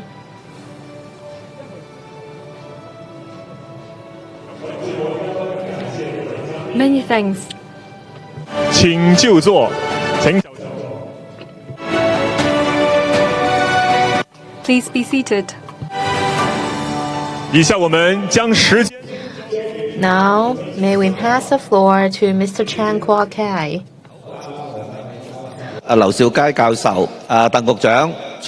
Thank you, Professor Huang, Professor Liu, Mr. Deng, and Director Choi. Good morning. Hong Kong national security law has been in implementation for about 5 years. In 2019, we have the black violence. The violent forces in Hong Kong worked with external forces to disrupt Hong Kong's stability and prosperity. Economy was affected, livelihood are worsened, the society was polarized. In June 30th of 2020, Hong Kong national security law was implemented. The subversive method and subversion terrorism and working with foreign factors were listed as national security violations. So Hong Kong was brought back to governance, and from governance to prosperity. And last year in March, we also established Article 23 of Basic Law. This institutional responsibility was upheld, and the National Security Ordinance was also listed. So it has our security and safety was better established. And also, the Hong Kong SAR government has now reviewing the cases violating national security with law and by law. And also, we have improved the awareness of national security among the society. So today's Hong Kong, our society was stable and prosperous, and SAR government has united the heart and mind of citizens and worked together to fight for the economy, to integrate livelihood into the development of the country. But of course, the anti-China forces that destabilize Hong Kong has never stopped their attempts to undermine the one country, two system. The United States and Western worlds do everything that they can to suppress the progress and development of our country, and they tried to hinder China's rise and regarded Hong Kong as a geopolitical game. But under the national security law, they cannot. It is rare for them to blatantly carry out illegal actions, but still to instill confusion into society, that trying to confront it, they are using soft confrontations to undermine security of Hong Kong SAR. So in the new situations, we need to guard against soft confrontations. This is a major task to safeguard Hong Kong's national security. Soft confrontations is wide and extensive. It is still instilled in the culture, art, religions, mass communication, and the online world and other aspects of social life. They know how to take advantage of the gray area of the society, so it is quite difficult to deal with them by legal means. Overall, we think of four aspects of the harm of soft confrontation. First, they serve to obstruct government's governance. One of the most common methods is to spread disinformation to distort positive development of the society and to cause misunderstanding and resistance.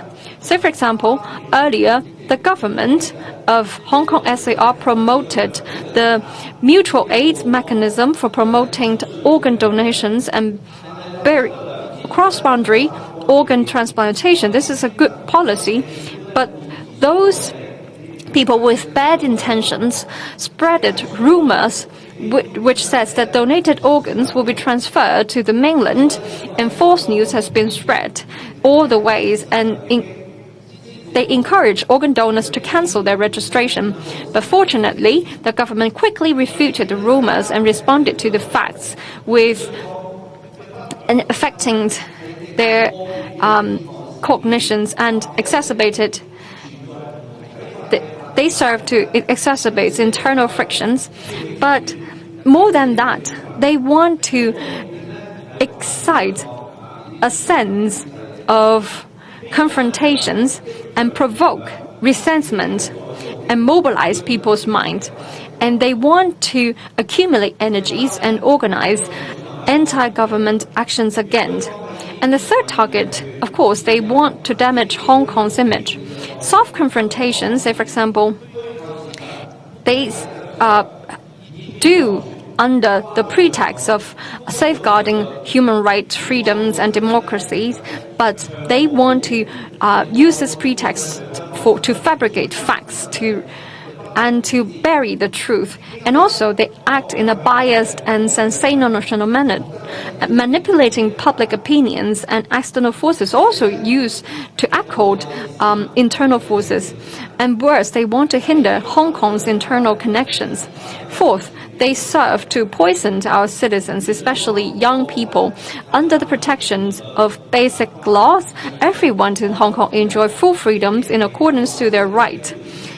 However, soft confrontations have taken advantage of series of cultural and art creations and to present themselves in extremely deceptive form, to convey and instill distorted one-sided value and to bury the sense of trust.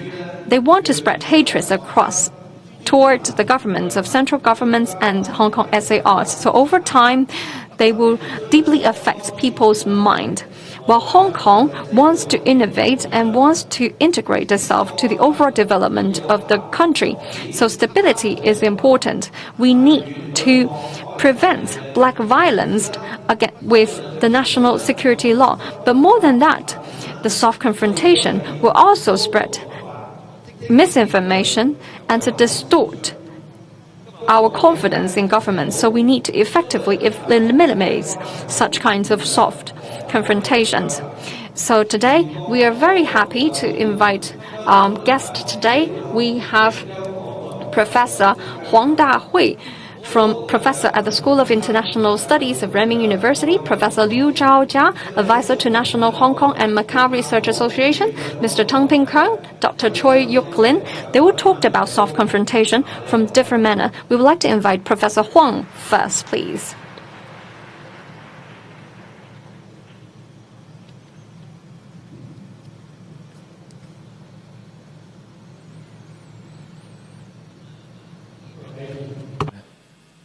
Dear guests, ladies and gentlemen,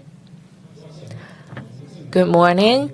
I'm honored to be in Hong Kong Convention Center to join the 10th National Security Education Day's opening ceremony and thematic lecture. My topic today is the deceptiveness of soft confrontation and Hong Kong's national capacity building. This year is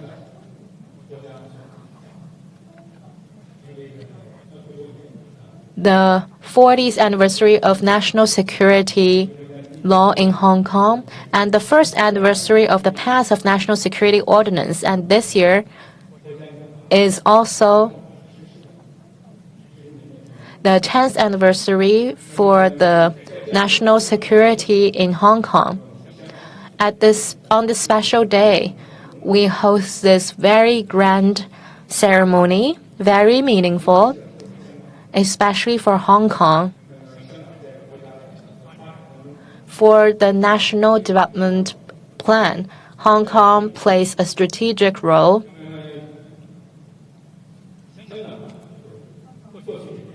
In the past years,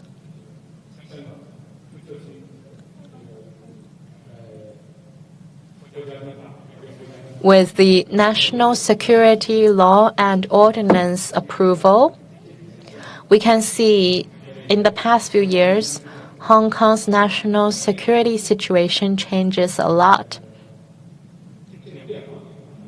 These changes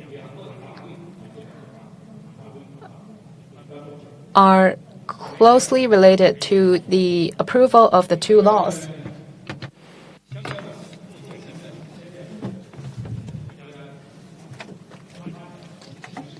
The current development outlook for Hong Kong has not come easy.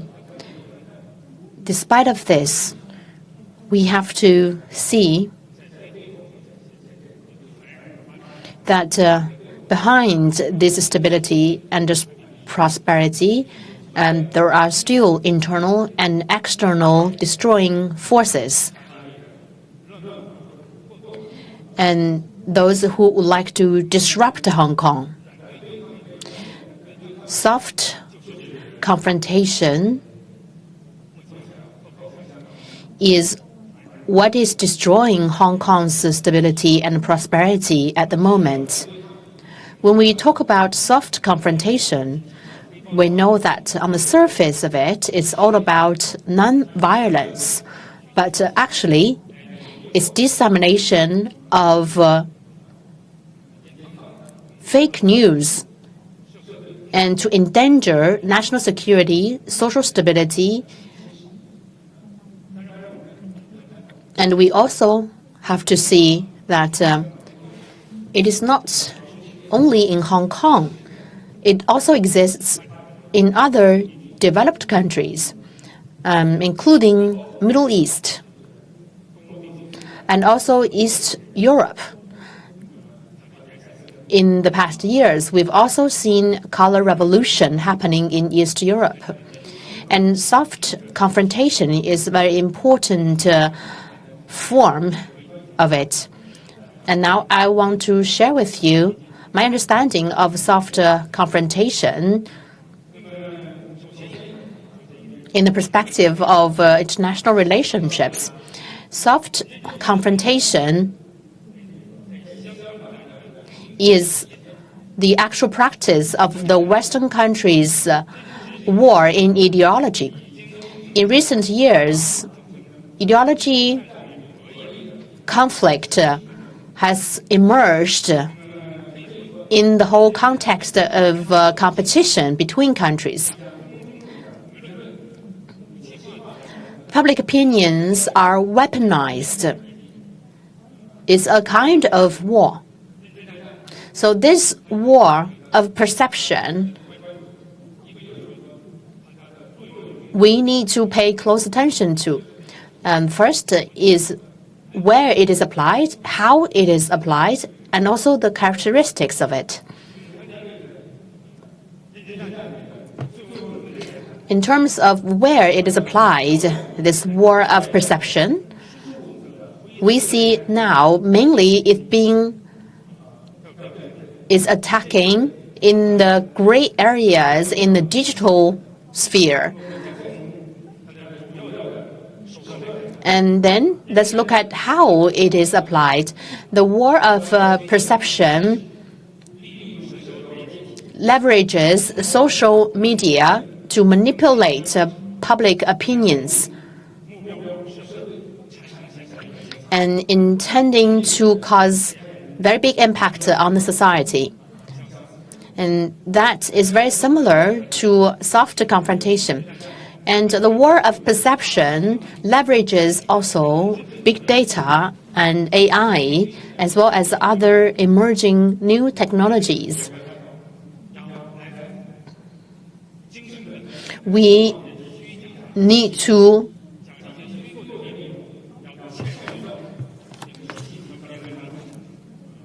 see that they're embedding these fabricated information in the news so that the general public cannot really tell if it is real or not. And very likely it will shatter the public's confidence in the government. And also these external forces leverages soft confrontation to create chaos. And there are many typical examples overseas. The most recent case was in 2024 in Syria. And that's a very typical case. With the continuous conflict in Syria in 2024, we see that the opposition party, with the help of external forces, built themselves as a representation or symbol to drive transformation. And they put the label on the Syrian government as a dictator.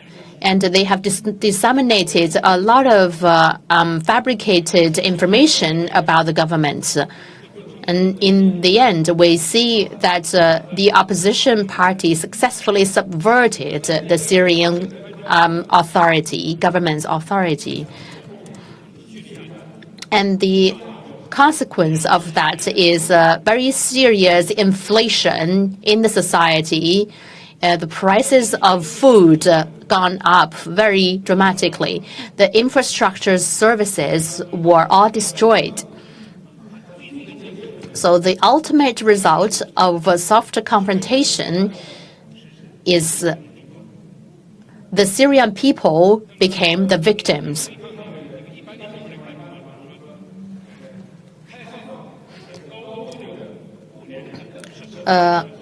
Highly open and connected society is a very vulnerable victim to soft confrontation. We know that Hong Kong is a diversified and open and highly connected society. So Hong Kong's society, Hong Kong's ideology is very much diverse. And with such characteristics that Hong Kong has, that means that it's very prone to the implication of soft confrontation and also war of perception, which means that soft confrontation will happen easily here in Hong Kong. So what do we do about this?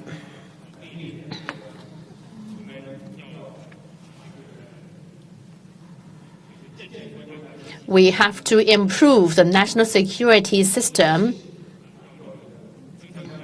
and we have to continuously build our capacity. And in terms of capacity building, I have 3 learnings to share. You see, the 20th National People's Congress highlighted the importance of building modernization and a comprehensive system of modernization. And when the local Hong Kong government responds to soft confrontation, you also need to focus on capacity building. On one hand, we need to strengthen our monitoring and warning system. And we can see that for soft confrontation, it mainly happens in the gray area digitally. And for such feature, we need to fully leverage the new technologies and timely evaluate, monitor and warn the risks of the soft confrontation actions. We also need to build our capability in mitigating the national security risks. In terms of soft confrontation, and they need to be punished in accordance to the laws and regulations. The national security law and national security ordinance should all be adhered to and implemented.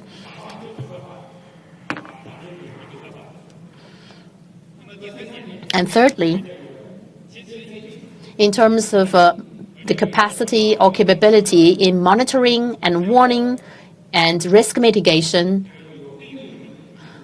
we also need to build another capability, which is the impacting and shaping capability, which means that we should build a people's defense for national security.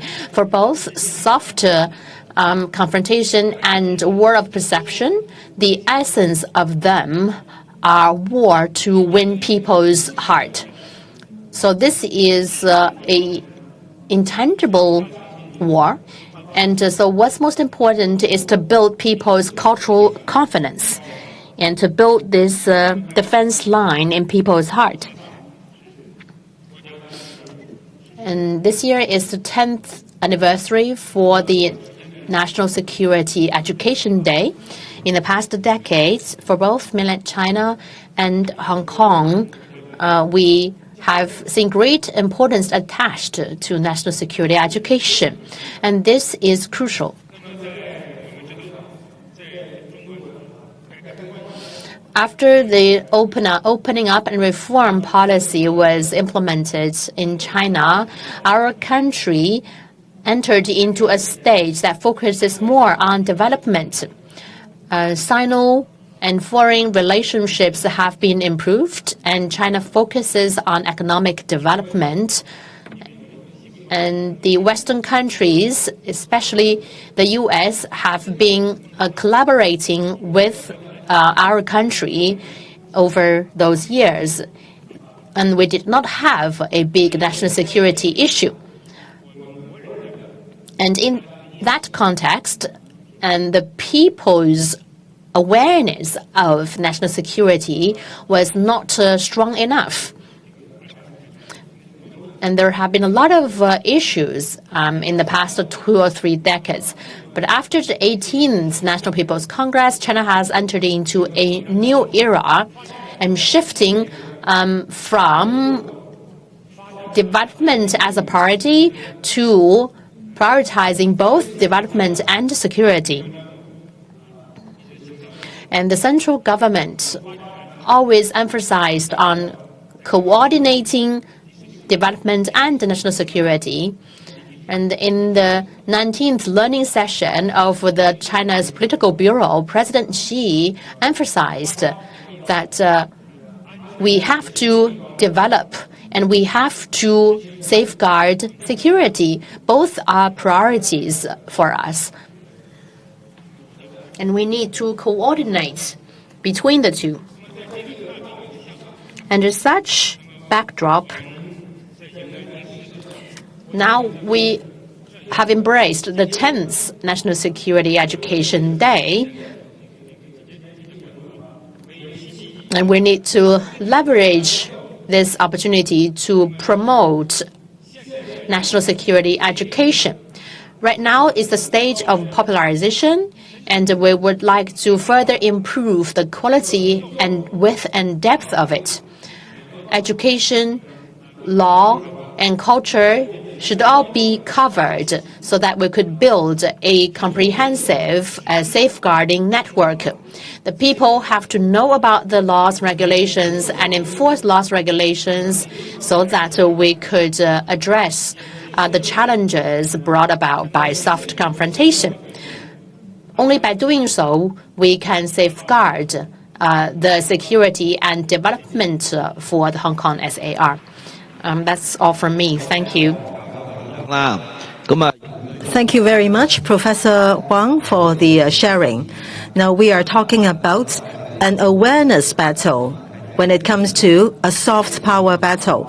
So the way is to influence young people. So without the notice, they are being used and they are turned into weapons to damage social security and order. In 2019, the riots are very good examples. So we must be vigilant and improve our defense. Now let's invite Professor Lau Siu Kai to share his insights.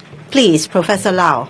Mr. Chen, ladies and gentlemen, 4 years ago, Mr. Kwok Wai Ling raised this concept about soft defense or soft confrontation. But up till now, when it comes to this term soft confrontation, even though it is widely used in Hong Kong, up till now, there is still not a unified definition. Actually, I have studied political science for such a long time. I still haven't heard of this term before.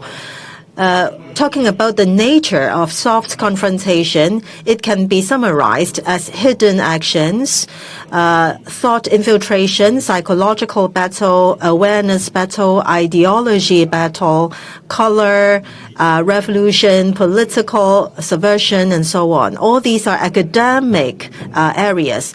Today, there are a lot of telecommunication tools, especially the internet and social media. They become more and more advanced. The transmission of information can reach afar. So the distorted narratives and faked information are tasked to change the mindset of the opponent. And they become more and more important in the confrontation among countries. Comparing with military actions and foreign affairs actions, they become more important and more effective. So I think when it comes to its opposite term, hard confrontation, it is easier to understand, it is more open, and in most cases it is illegal. It has very clear and easy to identify political confrontation behaviors. For example, riots, political battle, military conflict, violent conflict, blockage of public facilities, large-scale riot, and so on, and also ransom, and so on. But then on the other hand, soft confrontation is difficult to identify, and in the gray area, legal gray area, it is rather hidden, so it is difficult to use legal means to combat it. Of course, when it comes to soft confrontation, well, by means of legislative amendment and making new laws, it can be prevented. But there are many soft confrontational acts that are difficult to define in law. For example, when it comes to governance, it is difficult to define whether a certain act is virtuous or vicious. And when it is when there is faked information being disseminated, we cannot really define whether that act is deliberate or not, whether it is inadvertent or not. So for Hong Kong people, usually soft confrontation is done by means of misleading act or ironic, sarcastic, rumors making, or referring to the horse as another animal, and so on and so forth. So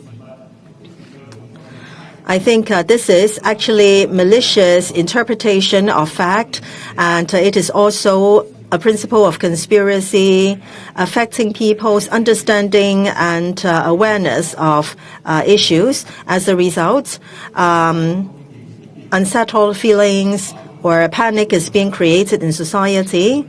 And these are done against the CCP, the Central People's Government, mainland nationals, and also people having dissatisfaction about the situation in Hong Kong. Hatred is being aroused. As a result, there is a serious division in society. People are motivated to take part in direct or hidden political confrontation that would affect the implementation of one country, two systems, and the central government's governance, as well as the SARG's administration work. National security, Hong Kong stability, society's unity, financial stability, our investment environment are all affected. So in general, because soft confrontation happens in the mind when it comes to culture, education, arts, sports, online, offline media, they became the major subjects of such acts. With constitution and the basic laws protection, Hong Kong residents enjoy high degree of freedom of expression.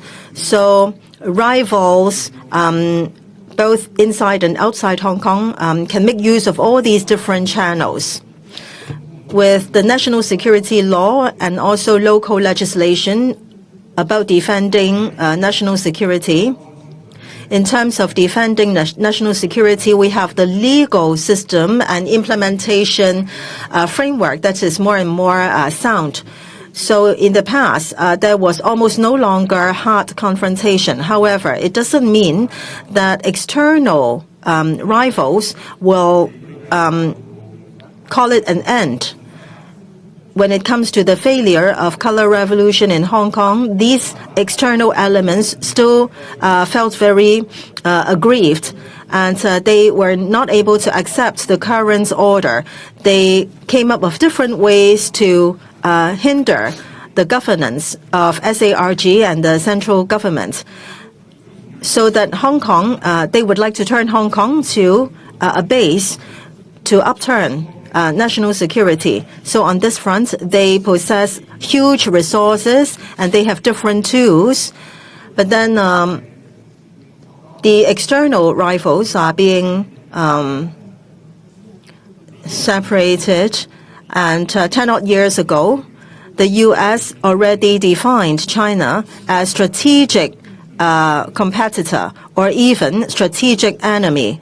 So they are doing a lot of things against China on all fronts to suppress and abandon China. In the coming period, U.S. is going to do more to suppress the development of China and Hong Kong. And internationally, and also Hong Kong, but they will do a lot to smear Hong Kong and China. It is expected that foreign elements will do a lot more publicity in Hong Kong in order to achieve more division and to damage Hong Kong's international image.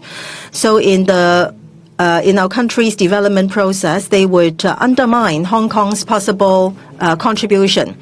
To put it simply, given such complicated international scene, Hong Kong's utmost responsibility is to defend national security. So that's why our national leaders had repeatedly asked that Hong Kong SARG and all walks of the public should do more to defend national security and the stability of Hong Kong. This is a very important task and responsibility. That's all from me. Thank you, Professor Lau, for your sharing. We have to be vigilant about the political impact from soft confrontation. At the same time, we have to face up to all potential risk of national security. Now, let's invite Secretary Tang Ping Kang to do his sharing. Thank you, Mr. Chan.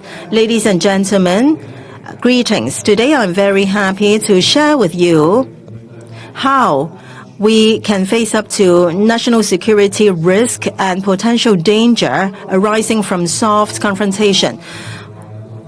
We have the national security law and our local legislation to defend it. They are actually unified into one. We have already formed a comprehensive and very effective legal barrier, which has led to very strong deterrent effect. So we have effectively faced up to the hard confrontation acts. So as a result, we are moving towards stability and prosperity. Given a relatively stable environment, we must not be complacent, especially when there are still foreign elements and the local agents who try to identify opportunities every day to endanger national security and Hong Kong's security. So first of all, foreign powers still smear our country and Hong Kong by means of sanctions. 2 weeks ago, the U.S. government once again put in place some sanctions against 6 Hong Kong SARG officials and officials from the CPG based in Hong Kong.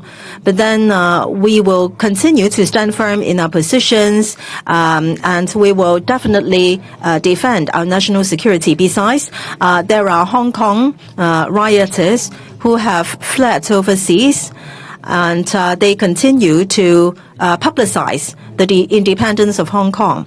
Their acts are indeed very vicious. Number 3, local terrorist acts. I'm sure you remember that in 2019, there was a small team which was engaged in extreme terrorist acts. For example, the placement of bombs and so on, the use of violent weapons, causing a lot of risk to people's lives as well as belongings. At the same time, we have to guard against the 4th risk, and that is the focus of today's discussion, soft confrontation. Some people may ask, is it true that members of the public cannot criticize the government work? Definitely not. It is very normal for the government to be monitored by the public, and we welcome the public to give us views so that we can strive for excellence in our work. However, soft confrontation is another matter. So they made use of agenda items that seem not related with national security as entry points. They used fake news and fake information or misleading reports, and they made use of the media to divide society. They also aroused conflicts between China and Hong Kong and other negative sentiments. For example, in August 2024, someone made use of the incident that a university professor fell down the MTR track to disseminate false last words of the deceased on the media.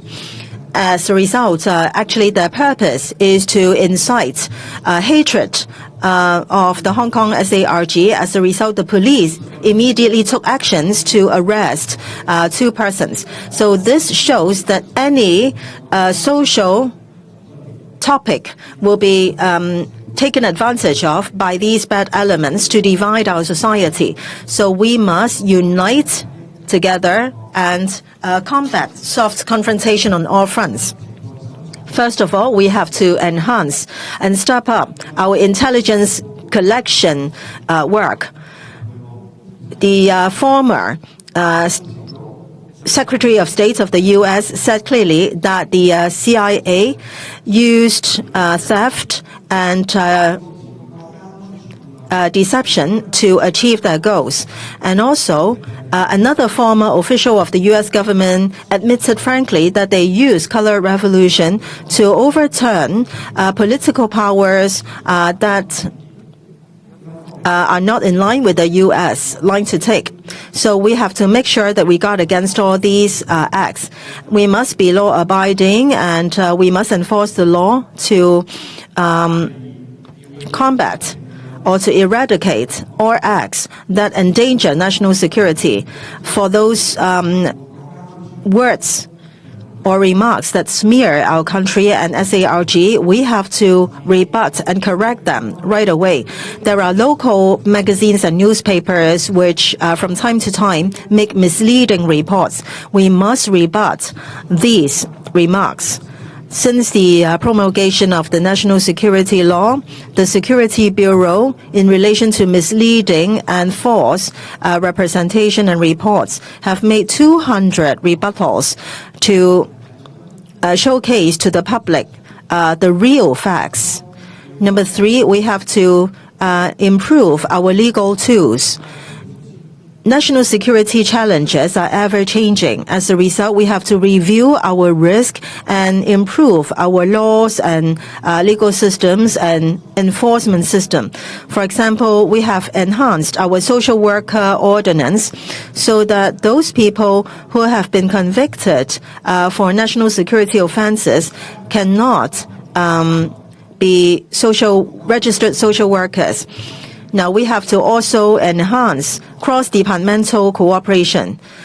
Civil servants and public officers have the responsibility to defend national security. Various departments should discharge their duties and safeguard national security in their own positions.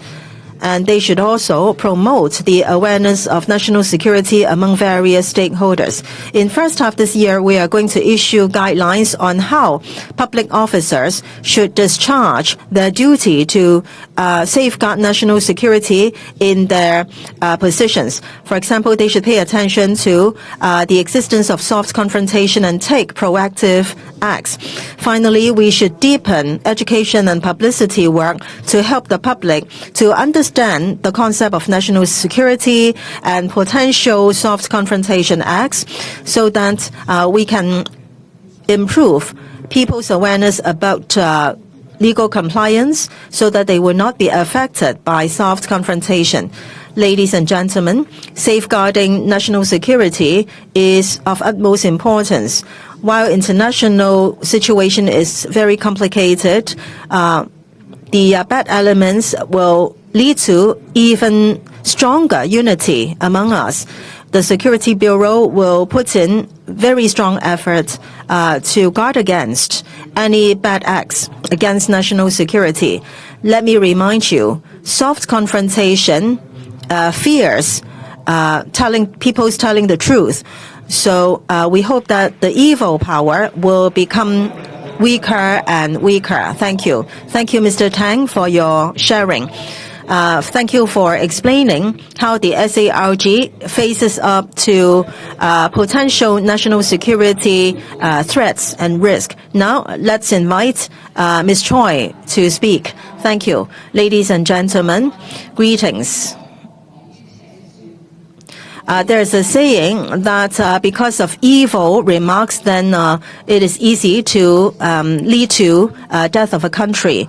And usually those vicious or evil remarks will be hidden in some faked stories that seem to be very upright. In ancient times, when it comes to vicious remarks, they are actually the soft confrontation of today. When technology advances, the way of dissemination of evil remarks become even more complicated and hidden. Soft confrontation is dangerous because of this concept or nature of being soft. Such remarks will get into people's mind very easily.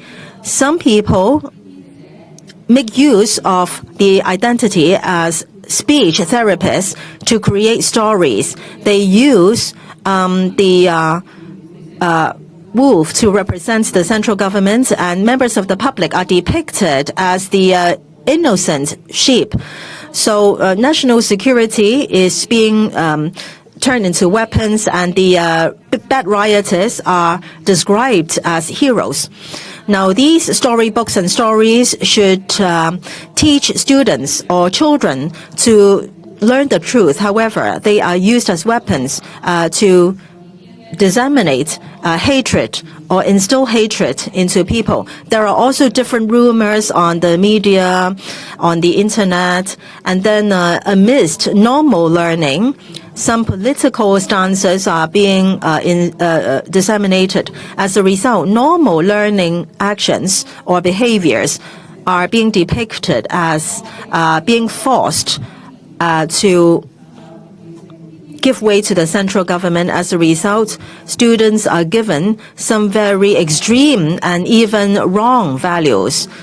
Even worse is that they are incited to take part in a subversive act and endanger national security. This consequence is very dire. How can we guard against bad elements to infiltrate into school campuses? To guard against soft confrontation, we have to strengthen ourselves. We should do a good job of value education and nurture students' patriotism so that they can be immune. At the same time, we have to make sure that teachers are professional and they are sensitive enough. And then we should enhance schools' vigilance and monitoring mechanism. There should be cross-sectoral collaboration to build a stronger safety net. But first of all, we have to strengthen ourselves so that patriotic education can be incorporated into daily education. Subjects related to national education must be strengthened. For example, in terms of history and also civic education subjects in the curriculum, we should strengthen students' understanding of our country's history and geography. And by means of exchange events on the mainland, they can have ways to understand national security in a deeper way. And to establish cultural confidence, patriotism. And these are our awareness vaccines to improve our immunities toward external forces. And second is to strengthen our thinkings. We need to improve the awareness of teachers. All these will serve as the safeguard for the students' benefits. The education bureaus will provide multiple and diverse trainings to improve the professionalism of teachers, as well as their literacy of national security. It has been explicitly required that schools should create a safe and healthy learning environment for students to prevent risks. In addition, the basic law and the national security education has been integrated in the training courses of teachers and principals alike, and we need to provide trainings to improve the awareness of teachers to guard against national security risks. The teachers should be a good gatekeeper of students' understandings and to focus on education and future, using the 3 F's to guide students to tell between the right and wrong. And third, we will need to strengthen campus supervisions and the mechanism of supervisions to prevent against infiltration or confrontational forces. Schools in Hong Kong, including post-secondary institutions, will provide students with learning abilities and learning opportunities to implement national security educations. Will also improve the facilities of schools to provide more resources and a safe learning environment. And also, we need to strengthen supervision and guidance and to put forward suggestions for improvement. We need to apply sushi's different methods to help the students to understand the good side of the national security risk educations and to tell between friends and enemies. And also we need to have a close connections with schools to guard against the activities of external forces of infiltrations and suspicions of such activities. We need to be gatekeepers and protectors of students. And the fourth aspect is to strengthen cross-disciplinary cooperations. We need to work together with all sides of the society, mobilize everybody to participate. And we will meet with different institutions to organize activities for students. Say, for example, the national educational securities. We worked with we work with different bureaus and institutions. Say, for example, we arrange students to participate in the national security exhibitions to improve their awareness. The youth is the future of Hong Kong and the country, so we need to work diligently at the forefront. We need to improve the education on patriotic values and establish professional teams of teachers. We strengthened cooperations to do a good job in national security education, stay vigilant at all times, strengthen supervision and management, and work with different departments, prevent soft confrontations with different identities, and to create a security barrier on campus. So let us work together to build and safeguard national security. Thank you, Ms. Choi, for your sharing. Yes, young people are the owner of our future, so we need to step up with our education to proactively guide our young people to guard against the soft confrontations to improve their awareness. Again, we would like to thank our guest for your sharings.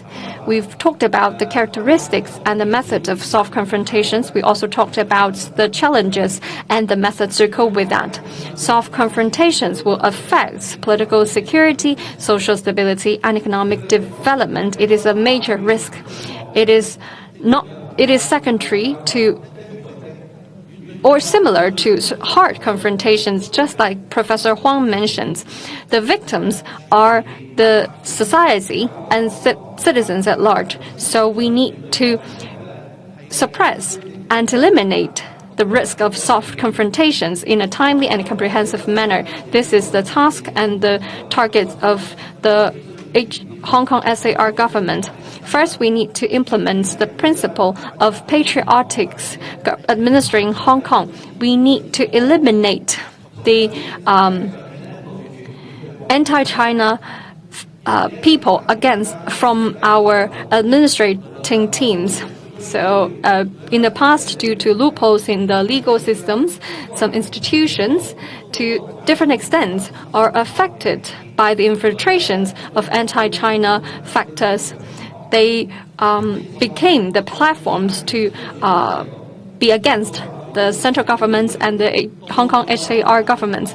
So that is why we improve the election system for Legislative Council and other institutions, so that we come back to the correct pathways to serve the society again. We also improve the social workers' management systems. We are also working on improving the employees and organizations ordinance to prevent these institutions becoming the tools against China again.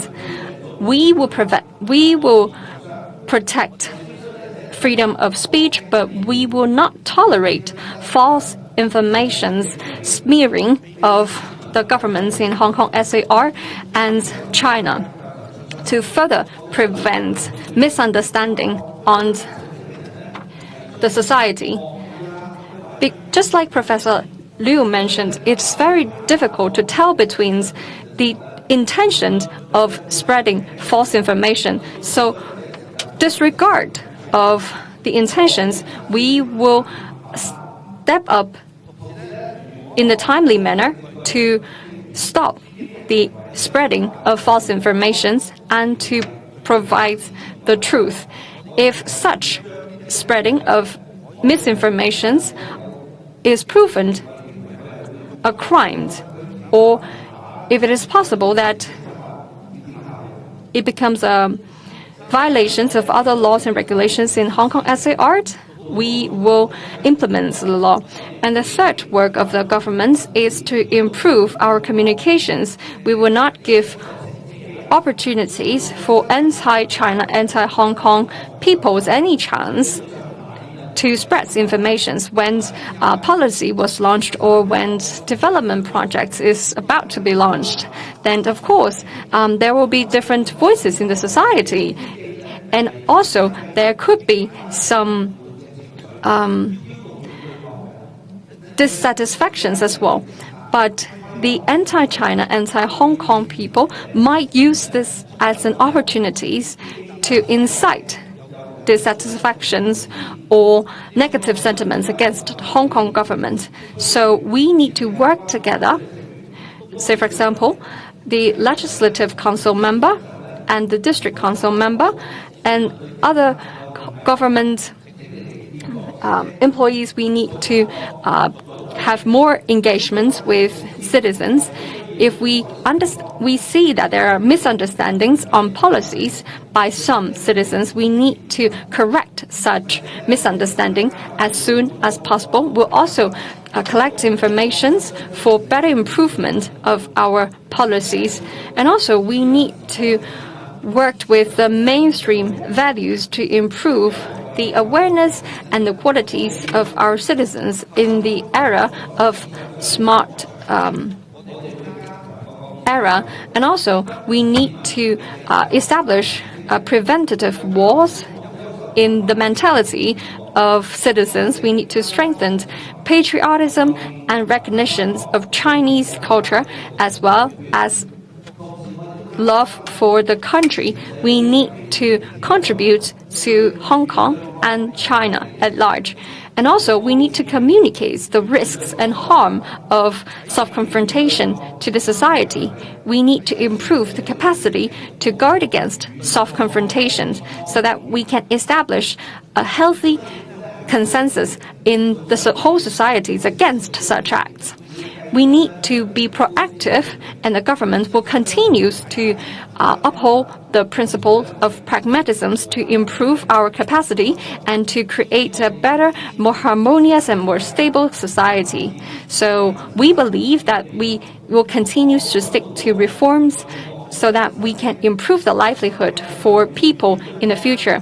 That is how we gather minds of the society. That is how we will eliminate self-confrontation again in the society. That is all from me. Thank you. Many thanks to Chief Secretary and the 4 distinguished guests. 4位主礼嘉宾，谢谢你们。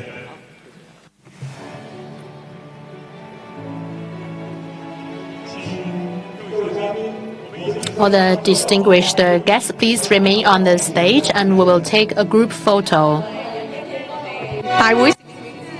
All right. We will have a group photo together for the main conference photographer. Ladies and gentlemen, the 2025 National Security Educational Day opening ceremony have successfully concluded. 国家安全教育日 Distinguished guests, the opening ceremony and thematic lecture of the 2025 National Security Education Day have concluded thankfully. Hong Kong will contribute more for the country. We must navigate with high-level security protections.